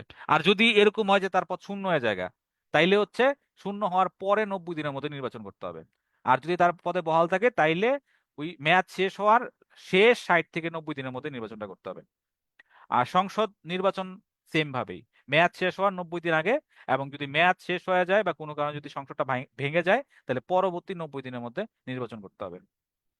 খুবই সিম্পল, 123 নং অনুচ্ছেদ। এবার অষ্টম অধ্যায়ে চলে যাব। মহা হিসাব নিরীক্ষক ও নিয়ন্ত্রক, 127 থেকে 132-এর মধ্যে বলা আছে। কি বলা আছে? 127-এ বলা আছে মহা হিসাব নিরীক্ষক পদের প্রতিষ্ঠা। মহা হিসাব নিরীক্ষককে রাষ্ট্রপতি নিয়োগ দান করবেন, এটা আমরা জানি। কাকে কে নিয়োগ দান করবে, কাকে কে শপথ গ্রহণ করাবে, এটা একটু পর আমরা পড়বো। মহা হিসাব নিরীক্ষক এর ইংলিশ কি বলা হয়? কম্ট্রোলার অ্যান্ড অডিটর জেনারেল। এখানে এটা ইম্পর্টেন্ট, 127 নং অনুচ্ছেদ এই অধ্যায় থেকে। আর নবম অধ্যায় হচ্ছে পিএসসি নিয়ে বলা আছে, বাংলাদেশের কর্মবিভাগ, 133 থেকে 147, সরি 141। 133 কি বলা আছে? যে নিয়োগ ও কর্মের শর্তাবলী।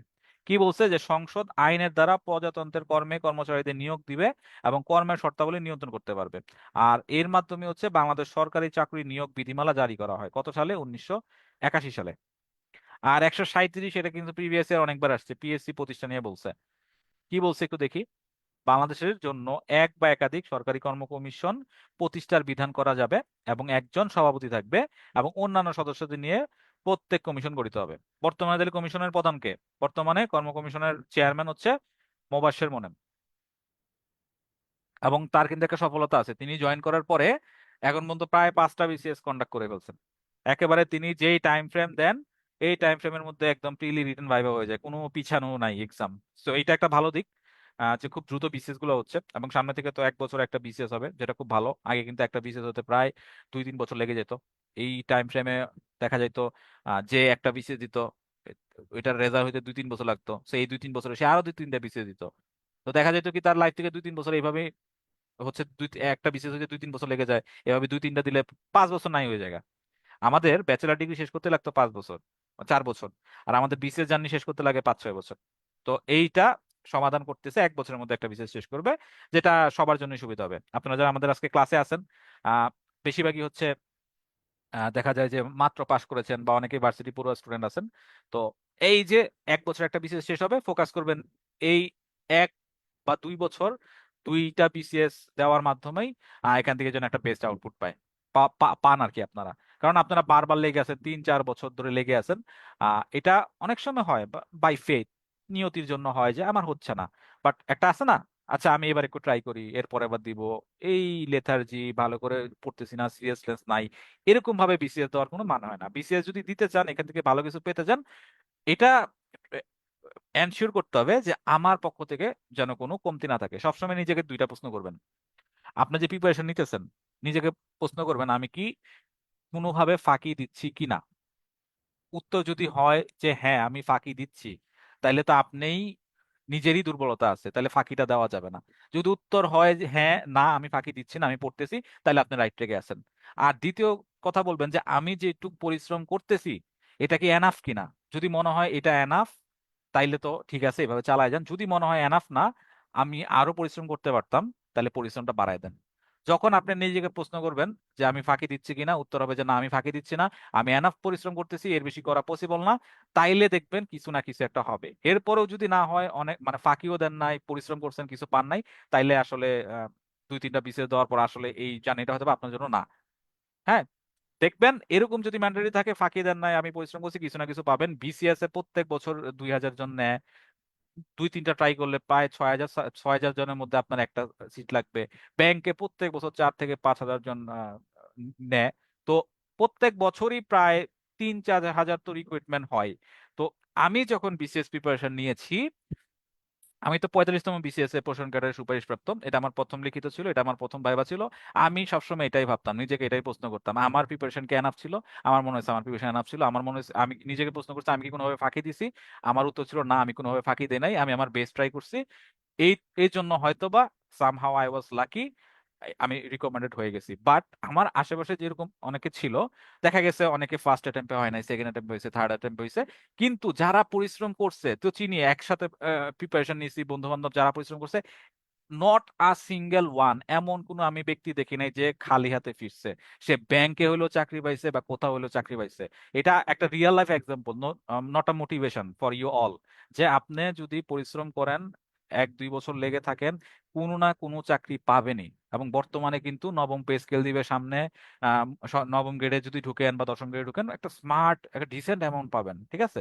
তো যত দিন যাবে দেখতেছি বাংলাদেশে যারা গভর্নমেন্ট জব করতে চান, তাদের জন্য কিন্তু এখানে একটা ভালো স্কোপ আছে। সো মানে আমি একসময় পড়ি নাই, আমি 9-10 ফাঁকি দিছি, ইন্টারে ফাঁকি দিছি। এখন আমি আসলে আমি পারবো কিনা, আমার দ্বারা হবে কিনা, আমি ম্যাথে দুর্বল, আমি ইংলিশে দুর্বল, ইংলিশ পাই না, সব ভুলে যান। জাস্ট 2 বছর সময় দেন, আপনি যে অবস্থায় থাকেন, যদি সময় দেন, আপনি একসময় ফাঁকি দিয়েছেন, ওই সময় কিন্তু আপনার বন্ধুটা, যেই বন্ধুটা পড়ছে, সে এখন তাড়াতাড়ি চাকরি পাবে স্বাভাবিক। আপনি তখন ফাঁকি দিয়েছেন, এখন বেশি করে পড়েন, দেখবেন আপনার দ্বারাও পসিবল। ঠিক আছে, একটু অন্য টপিকে চলে গেছি, পিএসসি নিয়ে কথা বলতেছিলাম।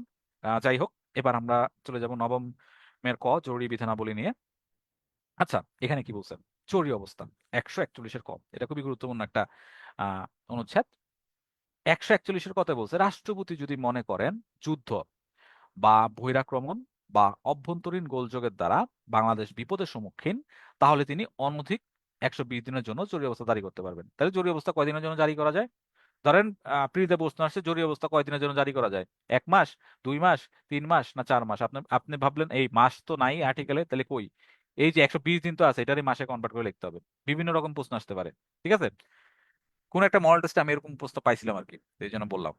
তো এই জরুরি অবস্থা নিয়ে বলা আছে, যদি রাষ্ট্রপতি মনে করেন যুদ্ধ, বহিরাক্রমণ, অভ্যন্তরীণ গোলযোগের দ্বারা বাংলাদেশ বিপদের সম্মুখীন, তাহলে তিনি 120 দিনের জন্য হচ্ছে জরুরি অবস্থা জারি করতে পারে।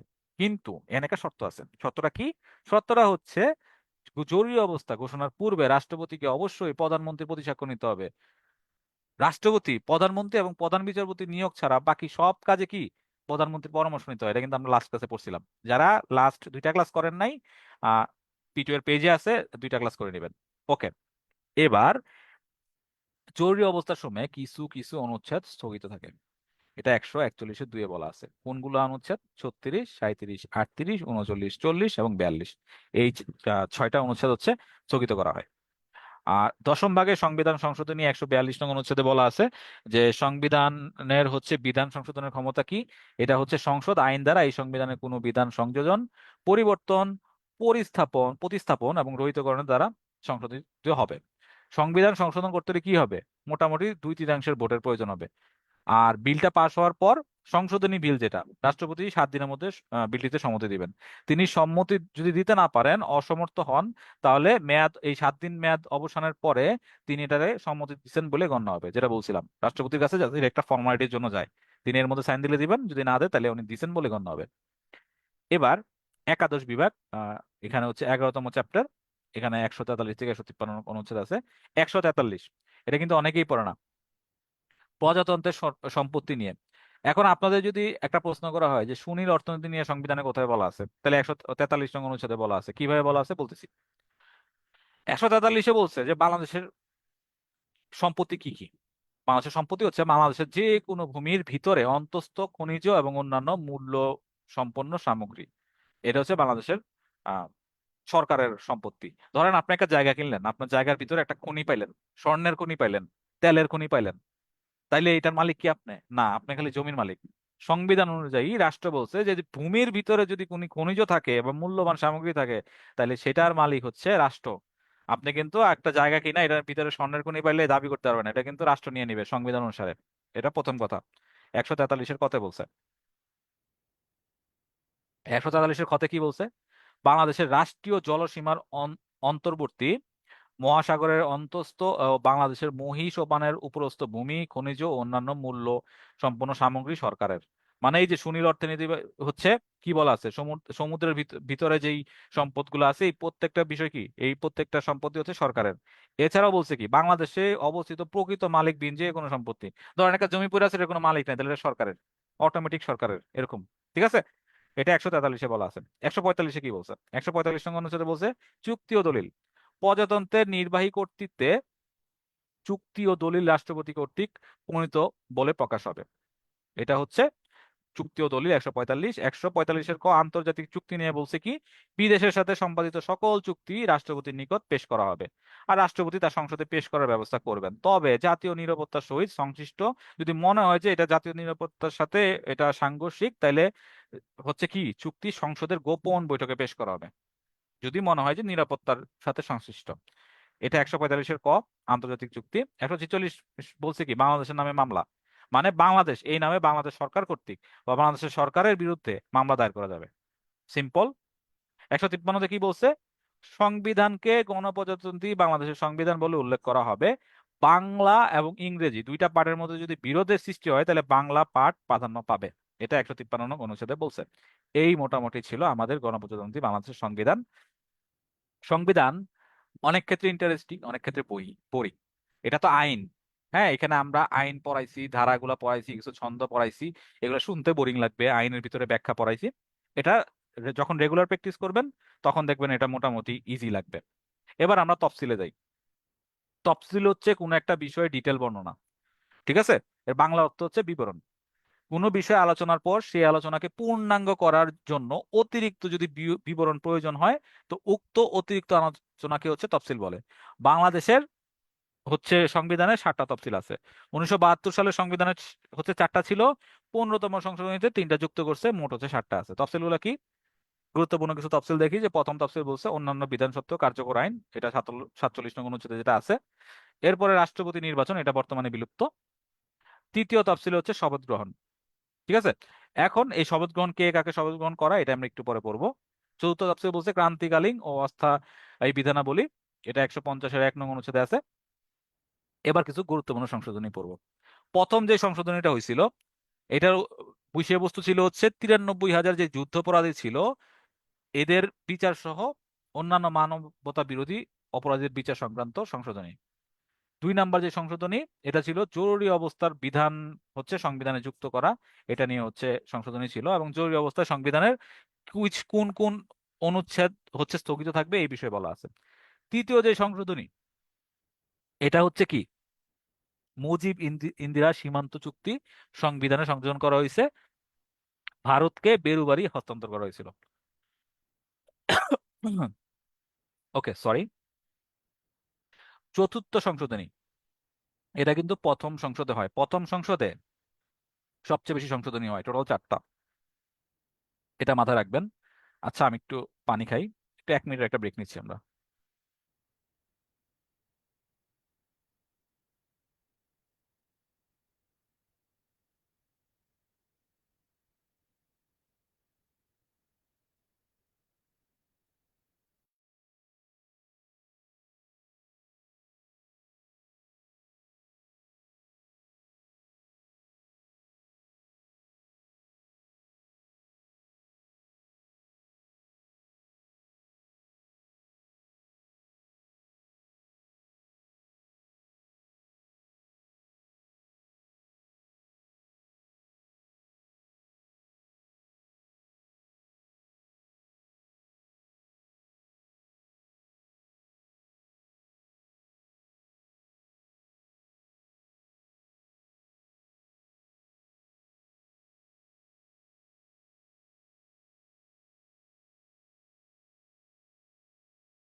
ওকে, এবার আমরা চতুর্থ সংশোধনীতে ছিলাম। যেটা বললাম যে প্রথম জাতীয় সংসদে টোটাল 4টা সংশোধনী হয়েছিল, এটা মাথায় রাখতে হবে। আচ্ছা, তো চতুর্থ সংশোধনীর মূল বিষয় ছিল হচ্ছে এখানে রাষ্ট্রপতি শাসিত সরকার ব্যবস্থা হচ্ছে প্রবর্তন করা হয়। আর এই সংশোধনীর মাধ্যমে উপরাষ্ট্রপতি পদ সৃষ্টি করছে এবং রাষ্ট্রপতি কর্তৃক নিয়োগ প্রদান করা হয় এটা। এবং এই চতুর্থ সংশোধনীর মাধ্যমে কিন্তু বাকশাল প্রতিষ্ঠা করা হয়েছে, বাংলাদেশ কৃষক শ্রমিক লীগ। এটার মাধ্যমে বলা হয়েছে যে একটা মাত্র জাতীয় দল থাকবে। তার মানে উক্ত জাতীয় দলের মনোনয়ন ব্যতীত কোনো ব্যক্তি সংসদ সদস্য পদে নির্বাচন করতে পারবে না। এখন এটা কথা আছে, এটা কতটা প্রাসঙ্গিক ছিল এটা নিয়ে বিভিন্ন কন্ট্রোভার্সি আছে, ওইদিকে যাবো না আমরা। আরো কিছু বিষয় ছিল। মত প্রকাশ এবং সংবাদপত্রের স্বাধীনতার বিধান বাদ দেওয়া হয়েছে। জাতীয় সংসদের মেয়াদ আরো 1975 সালের জানুয়ারি থেকে আরো 5 বছর বৃদ্ধি করা হয়েছে। এবং রাষ্ট্রপতিকে অপসারণ করতে হলে মোট সদস্যের 4/3 সমর্থন লাগবে, এরকম একটা ব্যবস্থা তৈরি করা হয়েছে। সব থেকে বেশি সংশোধনী আনা হয়েছে প্রথম সংসদে, এই যে 4বার, 4টা সংশোধনী আনা হয়েছে, ঠিক আছে। এবার পঞ্চম সংশোধনী। পঞ্চম সংশোধনী হচ্ছে দ্বিতীয় সংসদে পাশ হয়েছে 5 এপ্রিল 1979 সালে। আমাদের তো সংশোধনীর মূল বিষয়গুলো বুঝতে হবে যে কোন সংশোধনীর মূল বিষয় কি ছিল, ঠিক আছে। তো সংশোধনীটি উচ্চ আদালতের রায় 2010 সালের ফেব্রুয়ারি মাসে অবৈধ বলে ঘোষণা করা হয়। এটা টপিক কি ছিল? এটা হচ্ছে ইনডেমনিটি বিল। মানে 5 আগস্ট 1975 সাল থেকে 5 এপ্রিল 1979 সাল পর্যন্ত যত সামরিক কর্মকাণ্ড ছিল এগুলোকে বৈধতা দেওয়ার জন্য পঞ্চদশ সংশোধনী করা হয়। এটাকে বলা হয় আলোচিত 18 প্যারাগ্রাফ। তো এটার মাধ্যমে মূলনীতি পরিবর্তন করা হয়। বাঙালি জাতীয়তাবাদ যেটা সংবিধানে ছিল, এর পরিবর্তে এটাকে বাংলাদেশি জাতীয়বাদ করা হয়, জাতীয়তাবাদ করা হয়। ধর্ম নিরপেক্ষতা স্থলে সর্বশক্তিমান আল্লাহর উপর পূর্ণ আস্থা ও বিশ্বাস প্রতিস্থাপন, এটা লেখা হয়। এবং সমাজতন্ত্রের স্থলে সামাজিক ও অর্থনৈতিক ন্যায় বিচার অর্থে সমাজতন্ত্র প্রতিস্থাপন, এটা হচ্ছে প্রতিস্থাপন করা হয়। তো এই মোটামুটি ছিল পঞ্চদশ সংশোধনীর বিষয়বলী। আর কিছু বিষয় আছে প্রস্তাবনায় মুক্তি সংগ্রামের স্থলে জাতীয় স্বাধীনতার জন্য ঐতিহাসিক যুদ্ধ প্রতিস্থাপন করছে, বিচারকদের অপসারণের ক্ষমতা সুপ্রিম জুডিশিয়াল কাউন্সিলের কাছে ন্যস্ত করা হয়েছে, যেটা আমরা পড়ছিলাম। সংসদে পাশকৃত বিলে রাষ্ট্রপতির ভেটো ক্ষমতা রহিতকরণ করা হয়েছে। সংসদ সদস্যদের আস্থাভাজনকে রাষ্ট্রপতি কর্তৃক প্রধানমন্ত্রী নিয়োগের কথা বলা আছে। এই গেল পঞ্চদশ সংশোধনী। অষ্টম সংশোধনীতে আছে কি? প্রজাতন্ত্রের রাষ্ট্রধর্ম ইসলাম, এটা সংশোধন করছে। এখানে জাস্ট কিছু বেসিক জিনিস সংশোধন করছে, ওইরকম না। এই যেমন বাঙালি নামটা বাঙালি না পরিবর্তে বাংলা, ডাক্কার পরিবর্তে ঢাকা। আগে কিন্তু ঢাকাকে ডাক্কা বলা হতো, ঢাকাই বলা হতো, লেখা দেখা যেত ডাক্কা। ওকে। তো অষ্ট অষ্টম সংশোধনে আরো কিছু বিষয় ছিল। কোনো নাগরিক কোনো বিদেশি রাষ্ট্রের কাছ থেকে খেতাব গ্রহণ নিষেধাজ্ঞা, এটা প্রথম এখানে যুক্ত করা হয়েছিল। আর সুপ্রিম কোর্টের হাইকোর্ট বিভাগের যে 6টা বেঞ্চ, এটা হচ্ছে রংপুর, যশোর, বরিশাল, সিলেট, কুমিল্লা, চট্টগ্রাম 6 জেলায় স্থাপন করা হয়েছে। মানে সুপ্রিম কোর্টকে বিকেন্দ্রীকরণ করা হয়েছে, বিচার ব্যবস্থাকে বিকেন্দ্রীকরণ করা হয়েছে। একটা নোট আছে, এটা হচ্ছে 1979 সালের 2 সেপ্টেম্বর আনোয়ার হোসেন বনাম বাংলাদেশ মামলার পরিপ্রেক্ষিতে অং অষ্টম যে সংশোধনী আছে এটার দ্বিতীয় অংশ, যেটা এই যে 6টা যেই আহ স্থায়ী বেঞ্চ গঠনের কথা বলা হয়েছে, এটা কিন্তু পরে বাতিল করা হয়, ঠিক আছে। এবার দ্বাদশ সংশোধনী। এই যে চতুর্থ সংশোধনীতে কি বলছিল? রাষ্ট্রপতি শাসিত সরকার ব্যবস্থা। এটা ঠিক অপোজিটে বলছে যে প্রধানমন্ত্রী শাসিত সরকার ব্যবস্থার কথা। তো এই যেটা আছে উত্থাপিত হয় পঞ্চম সংসদে 1991 সালের 6 আগস্ট। এই সংশোধনের মাধ্যমে 17 বছর পর পুনরায় সংসদীয় সরকার ব্যবস্থা প্রতিষ্ঠিত হয়। চতুর্থতে কি ছিল? যে রাষ্ট্রপতি শাসিত সরকার ব্যবস্থা গেছে, সংসদ হচ্ছে সংসদীয় যে সরকার ব্যবস্থা, এটা বিলুপ্ত করা হয়েছে। ঠিক এটারে আবার রিভার্স করছে দ্বাদশ হিসাব, যে বলছে না, আমাদের যেই সরকার পদ্ধতি এটা হবে সংসদীয় সরকার পদ্ধতি। এবং উপরাষ্ট্রপতির যে পদ এটা বিলুপ্ত করা হয়েছে। সংশোধনী উত্থাপন করে তৎকালীন প্রধানমন্ত্রী বেগম খালেদা জিয়া। 1991 সালের 15 সেপ্টেম্বর রাষ্ট্রপতি গণভোটে সম্মতি দেন। এখন এই দুইটি সংশোধনীর মধ্যবর্তী সময়ে দেশে রাষ্ট্রপতি ব্যবস্থা ছিল। তার মানে চতুর্থ সংশোধনীর মাধ্যমে রাষ্ট্রপতি শাসিত সরকার ব্যবস্থা ছিল, তাদের মাধ্যমে আবার সংসদীয় শাসিত রাষ্ট্র ব্যবস্থা প্রবর্তিত হয়েছে। ত্রয়োদশ সংশোধনী, যেটা বর্তমানে বাতিল করা হয়েছে, এই জন্য বাতিল লেখা। এটা উত্থাপিত হয় ষষ্ঠ সংসদে। কি বলছে? এটার মেন ছিল যে নিরপেক্ষ নির্দলীয় তত্ত্বাবধায়ক সরকার ব্যবস্থা প্রবর্তন করা। এর মাধ্যমে আইন বিভাগ ও বিচার বিভাগ মন্ত্রী জমির উদ্দিন সরকার এই সংশোধনী হচ্ছে উত্থাপন করেন। উচ্চ আদালতের আদেশে 2011 সালের 10ই মে এই সংশোধনীটি বাতিল করা হয়। কিন্তু ইন্টারিম গভর্নমেন্ট এসে এটা আবার বহাল করছে, বলছে তত্ত্বাবধায়ক সরকার, যেটা 58 নং অনুচ্ছেদে আছে, এটা আবার বহাল করা হয়েছে। আমরা দেখব যে পঞ্চদশ যে সংশোধনী হয়েছে, সবচেয়ে বেশি সংশোধনী হয়েছে পঞ্চদশ সংশোধনীর মধ্যে, 55টা চেঞ্জ আসছে। এখানে অনেক কিছু আসছে যে সংবিধানে আবার ধর্মনিরপেক্ষতা, ধর্মীয় স্বাধীনতা পুনর্বহাল করা হয়েছিল, রাষ্ট্রীয় মূলনীতি হিসেবে জাতীয়তাবাদ, সমাজতন্ত্র, গণতন্ত্র, ধর্মনিরপেক্ষতা নীতি সংযোজন করা হয়েছে, শেখ মুজিবুর রহমানকে জাতির জনক হিসেবে স্বীকৃতি দেওয়া হয়েছে, এরপরে তত্ত্বাবধায়ক সরকার ব্যবস্থা বাতিল করা হয়েছে, জাতীয় সংসদে মহিলা আসন 45 থেকে 50 করছে, সংবিধানের 7 অনুচ্ছেদের পরে কি আরো 7-এর ক খ অনুচ্ছেদ সংযোজন করে সংবিধান বহির্ভূত পন্থায় রাষ্ট্রীয় ক্ষমতা দখলের পথ রুদ্ধ করা হয়। মানে এটা আমরা যদি সামারাইজ করি, এটার মাধ্যমে বলা হয়েছে যে সংবিধানের মৌলিক বিষয়গুলো পরিবর্তন করা যাবে না। এরকম একটা সংবিধান তখন সিনারিওটা তৈরি হয়েছে যে সংবিধান মোটামুটি বলা যায় পরিবর্তন করা খুবই কষ্টসাধ্য হয়ে গেছে। কিন্তু ইন্টারিম এসে কিন্তু এই 7-এর ক খ বাদ দিয়ে দিছে। এখন কিন্তু সংবিধান চাইলে আলোচনার মাধ্যমে, ভোটাভুটির মাধ্যমে, যদি সরকার চায় তাহলে অনেক কিছুই চেঞ্জ করতে পারবে। আর এখানে কিছু জিনিস সন্নিবেশ করা হয়, কি কি 7-এর ক খ সন্নিবেশ করা হয়, আবার 18-এর ক সন্নিবেশ করা হয়, এটা আমরা পড়ছিলাম, পরিবেশ ও জীববৈচিত্র্য সংরক্ষণ উন্নয়ন। 23-এর ক হচ্ছে যুক্ত করা হয়, কি বলছে, উপজাতি, ক্ষুদ্র জাতিসত্তা, ক্ষুদ্র নৃগোষ্ঠী সম্প্রদায় সংস্কৃতি। আর আগে কিন্তু 4টা তফসিল ছিল, এরপরে আরো 3টা তফসিল যোগ করে টোটাল 7টা তফসিল করা হয়। কি বলছে, পঞ্চম, ষষ্ঠ, সপ্তম 3টা তফসিল যুক্ত করছে এখানে। আর বিলোপ করছে কে, তত্ত্বাবধায়ক সরকার ব্যবস্থা এর মাধ্যমে বিলোপ করছে, এবং সংবিধান সংশোধনে গণভোটের যে বিধান ছিল এটা বিলোপ করা হয়েছে। এখন পঞ্চদশ যে সংশোধনী ছিল না, এই পঞ্চদশ সংশোধনীর 6টা বিধান বাতিল করছে ইন্টারিম গভর্নমেন্ট। কবে, 17 ডিসেম্বর 2024 সালে। এর মধ্যে কি কি, যে তত্ত্বাবধায়ক সরকার ব্যবস্থা তারা বহাল করছে, গণভোটের বিধান বহাল করছে, 7-এর ক 42-এর 2 অনুচ্ছেদ বাতিল, এবং বাকি বিধানগুলোর ভার কি করছে, জাতীয় সংসদের হাতে ছেড়ে দিয়েছে আদালত। পরবর্তী যে সরকার, বর্তমানে যে সরকার আছে, তারেক রহমান, আমাদের বর্তমান মাননীয় প্রধানমন্ত্রী, তার সরকার যদি মনে করে কোনো অনুচ্ছেদ পরিবর্তন দরকার বা সংবিধানের সংশোধনী দরকার, তারা প্রয়োজন মোতাবেক এটা করবে। এটাই হচ্ছে ইন্টারিম গভর্নমেন্ট ছেড়ে দিছে তাদের হাতে। আর ষোড়শ সংশোধনী যেটা, এটা কিন্তু বর্তমানে বাতিল আছে।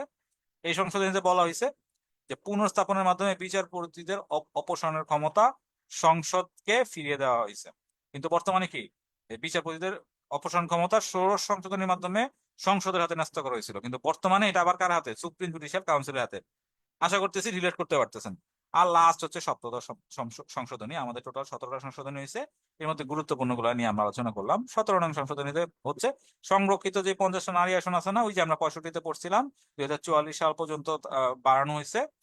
এইটাই হচ্ছে সপ্তদশ সংশোধনীর মাধ্যমে বাড়ানো হয়েছে। আর এই যে এখন 50টা নারী আসন আছে না, এটা 72 সালে কয়টা ছিল জানেন, মাত্র 15টা ছিল। বিভিন্ন সময় বাড়াইতে বাড়াইতে 15টা থেকে 30টা করছে, 45টা করছে, এইভাবে 50টা। ওকে, এবার কিছু গুরুত্বপূর্ণ পরিবর্তন আমরা যদি কম্পেয়ার করি। সংসদীয় যে সরকার পদ্ধতিটা ছিল, এটা চতুর্থ সংশোধনীর মাধ্যমে বিলুপ্ত করছে। এটা প্রথমে তো মূল সংবিধানে যুক্ত ছিল, আর এটা চতুর্থ সংশোধনীর মাধ্যমে বিলুপ্ত করে রাষ্ট্রপতি শাসিত সরকার ব্যবস্থা প্রবর্তন করছিল। পরে আবার কি বলছে, দ্বাদশ সংশোধনীর মাধ্যমে আবার সংসদীয় সরকার ব্যবস্থা কি পুনর্প্রবর্তন করছে।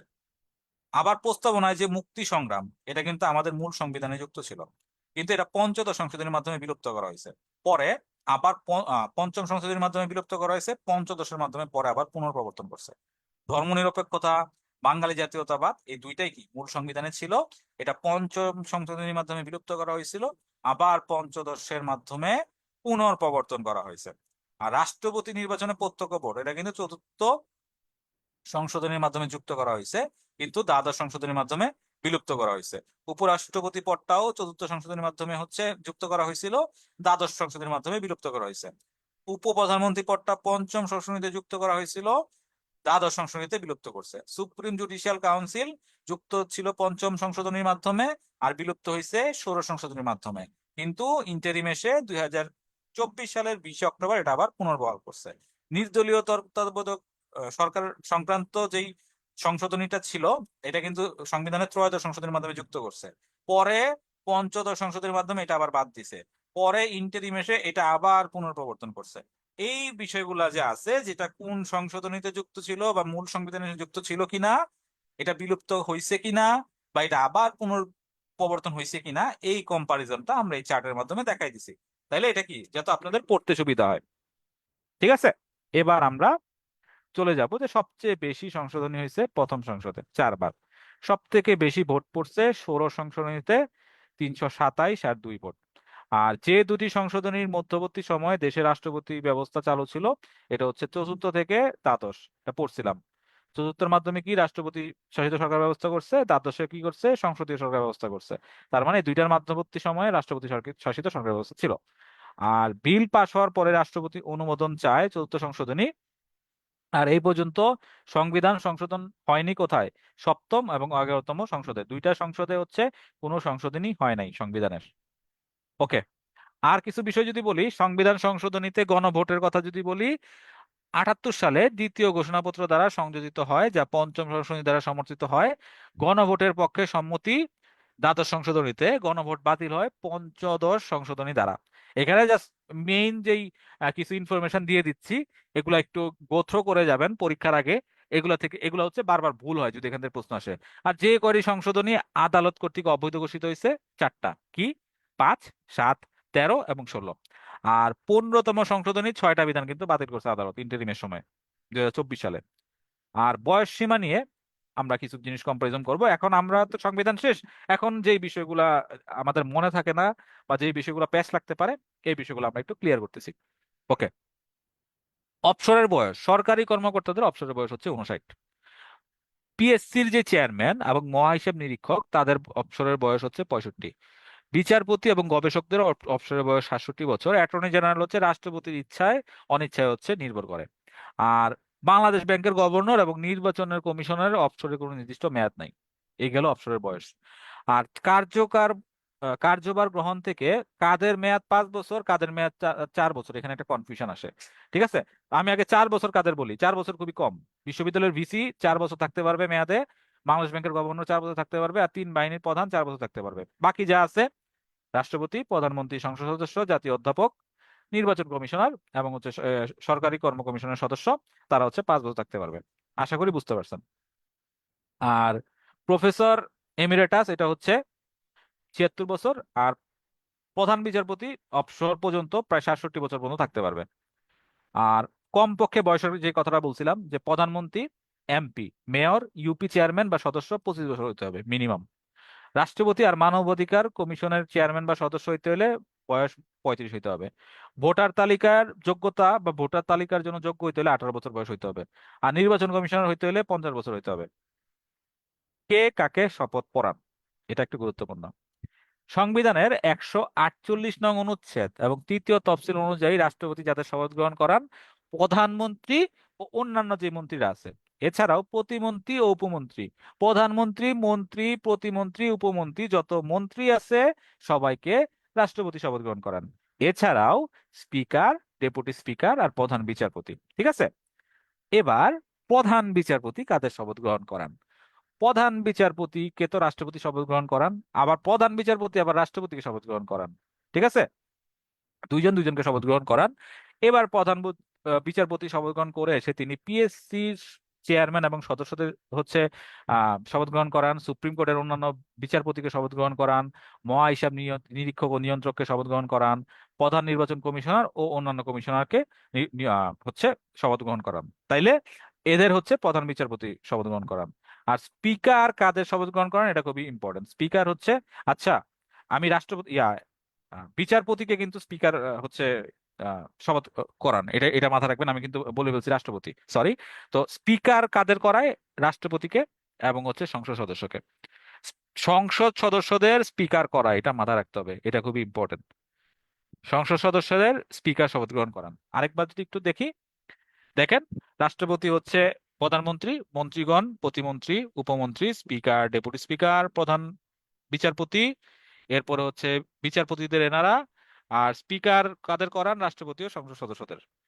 এবার রাষ্ট্রপতি কাদের নিয়োগ দেন? রাষ্ট্রপতি প্রধানমন্ত্রী, মন্ত্রী, প্রতিমন্ত্রী, উপমন্ত্রী, প্রধান বিচারপতি, সুপ্রিম কোর্টের আপিল ও হাইকোর্ট বিভাগের বিচারপতি, প্রধান নির্বাচন কমিশনার ও অন্যান্য কমিশনারগণদের নিয়োগ দেন। এছাড়াও মহাহিসাব নিরীক্ষক, নিয়ন্ত্রক, পিএসসি চেয়ারম্যান সদস্য, পাবলিক বিশ্ববিদ্যালয়ের vice chancellor, attorney general, Bangladesh red crescent সোসাইটির চেয়ারম্যান, বিভিন্ন বাহিনীর প্রধান, তথ্য কমিশনার ও কমিশনারগণ, মানে প্রধান তথ্য কমিশনার, কমিশনারগণ, মানবাধিকার কমিশনের চেয়ারম্যান সদস্যদেরকে, জুডিশিয়াল সার্ভিস কমিশনের চেয়ারম্যানকে, আইন কমিশনের চেয়ারম্যানকে। আর সাংবিধানিক পদ কি? সাংবিধানিক পদ বলতে বোঝায় যে সব পদ সংবিধানে বর্ণিত বিধান মোতাবেক সৃষ্টি হয় এবং পদে নির্বাচিত ব্যক্তি শপথ গ্রহণের মাধ্যমে পদ লাভ করে, সেই পদকে সাংবিধানিক পদ বলে। মানে সংবিধানে যেসব পদের কথা উল্লেখ আছে এগুলাকে সাংবিধানিক পদ বলে। এরকম টোটাল পদ আছে 9টা। এগুলা কি কি? এগুলো হচ্ছে রাষ্ট্রপতি পদ সাংবিধানিক পদ, প্রধানমন্ত্রী ও মন্ত্রিসভার সদস্যগণ সাংবিধানিক পদ, স্পিকার, ডেপুটি স্পিকার, সংসদ সদস্য, প্রধান বিচারপতি ও অন্যান্য বিচারপতি, প্রধান নির্বাচন কমিশনার ও কমিশনারগণ, মহাহিসাব নিরীক্ষক ও নিয়ন্ত্রক এবং সরকারি কর্ম কমিশনের সদস্য, এগুলো হচ্ছে সাংবিধানিক পদ। এখন আমরা যদি দেখি যে রাষ্ট্রপতি, বাংলাদেশের প্রথম রাষ্ট্রপতি হচ্ছে শেখ মুজিবুর রহমান, আর নির্বাচিত বললে জিয়াউর রহমান। আর বর্তমানে রাষ্ট্রপতি হচ্ছে মোহাম্মদ শাহাবুদ্দিন, 22তম রাষ্ট্রপতি। প্রধানমন্ত্রী, প্রথম প্রধানমন্ত্রী তাজউদ্দিন আহমেদ। বর্তমান প্রধানমন্ত্রী হচ্ছে তারেক রহমান, 11তম প্রধানমন্ত্রী। প্রথম বিচারপতি হচ্ছে এ এস এম সায়েম, আর বর্তমান হচ্ছে বিচারপতি জুবায়ের রহমান চৌধুরী, 26তম বিচারপতি। অ্যাটর্নি জেনারেল, এই সবগুলা প্রথমকে বর্তমানকে এই একটা চার্ট দিয়ে দিছে। আমাদের এই ক্লাসে যে স্লাইডটা আছে এটা হচ্ছে এই ভিডিওর কমেন্ট সেকশনে কমেন্ট করলে আমাদের টেকনিক্যাল টিম আপনাদের দিয়ে দিবে। এরপরে সংবিধিবদ্ধ পদ বলতে কি বোঝায়? সংসদ যখন আইন দ্বারা কোনো পদ সৃষ্টি করে তখন হচ্ছে তাকে সংবিধিবদ্ধ পদ বলে। এই পদ আছে 2টা, একটা হচ্ছে অ্যাটর্নি জেনারেল আর একটা হচ্ছে নেপাল। এটা হচ্ছে সংবিধানের 64 নং অনুচ্ছেদ অনুসারে, আর নেপাল হচ্ছে 77 নং অনুচ্ছেদ অনুসারে। আর সাংবিধানিক সংস্থা বা প্রতিষ্ঠান বলতে কি? সংবিধানের বিধি মোতাবেক হচ্ছে গঠিত ও পরিচালিত এবং নিয়ন্ত্রিত। সংবিধানের বিধি মোতাবেক গঠিত হয়, পরিচালিত হয়, নিয়ন্ত্রিত হয়, এরকম প্রতিষ্ঠানকে সাংবিধানিক প্রতিষ্ঠান বলে। এগুলা কি কি? এগুলা হচ্ছে 7টা আছে টোটাল সাংবিধানিক প্রতিষ্ঠান। নির্বাহী বিভাগ, আইন বিভাগ, বিচার বিভাগ, নির্বাচন কমিশন, সরকারি কর্ম কমিশন, মহাহিসাব নিরীক্ষক ও নিয়ন্ত্রক, আর এটা হচ্ছে অ্যাটর্নি জেনারেলের কার্যালয়। এটা হচ্ছে সাংবিধানিক প্রতিষ্ঠান 7টা। আর এবার মোটামুটি আমাদের পুরা আজকের ক্লাস এখানেই শেষ। আমরা লাস্টে হচ্ছে কিছু গুরুত্বপূর্ণ, সবই তো পড়ালাম, গুরুত্বপূর্ণ গুলো দেখালাম, লাস্টে আমরা একটা চার্ট দিয়ে দিছি। এখানে জাস্ট হচ্ছে সংবিধানের গুরুত্বপূর্ণ আর্টিকেল গুলো আছে, এগুলা দেখে নেবেন। আর যেটা বলছিলাম যে সংবিধানের নারীর অধিকার ও ক্ষমতায়ন নিয়ে কি বলছে, যখন আমরা ইন্ডিভিজুয়াল পড়াইতে গেছি তখন কিন্তু বলছিলাম যদি রিটার্নে এরকম প্রশ্ন আসে সংবিধানের নারী নিয়ে কি বলা আছে, তাহলে 19-এর 3টা উল্লেখ করবেন, 28-এর 2টা, 29টা উল্লেখ করবেন, 28-এর 4 উল্লেখ করতে পারেন, আর হচ্ছে কি 65-র 3। এই তো মোটামুটি আমাদের আজকের ক্লাস এই পর্যন্তই। আপনাদের যদি কোনো প্রশ্ন থাকে আপনারা করতে পারেন। আমাদের মোটামুটি 3টা ক্লাসের মধ্যে আমরা সংবিধান উল্লেখ করছি। আপনারা যারা ক্লাসগুলো মিস করেছেন আপনারা কিন্তু ক্লাসগুলা আমাদের P2 এর পেজে আছে, দেখতে পারেন। আশা করতেছি এই ক্লাসগুলো ভালো করে করলে মোটামুটি সংবিধান সম্পর্কে একটা পূর্ণাঙ্গ ধারণা পেয়ে যাওয়ার কথা। এখন জাস্ট হচ্ছে রেগুলার এটা রিভাইজ রাখতে হবে, তাইলে এটা আয়ত্ত চলে আসবে।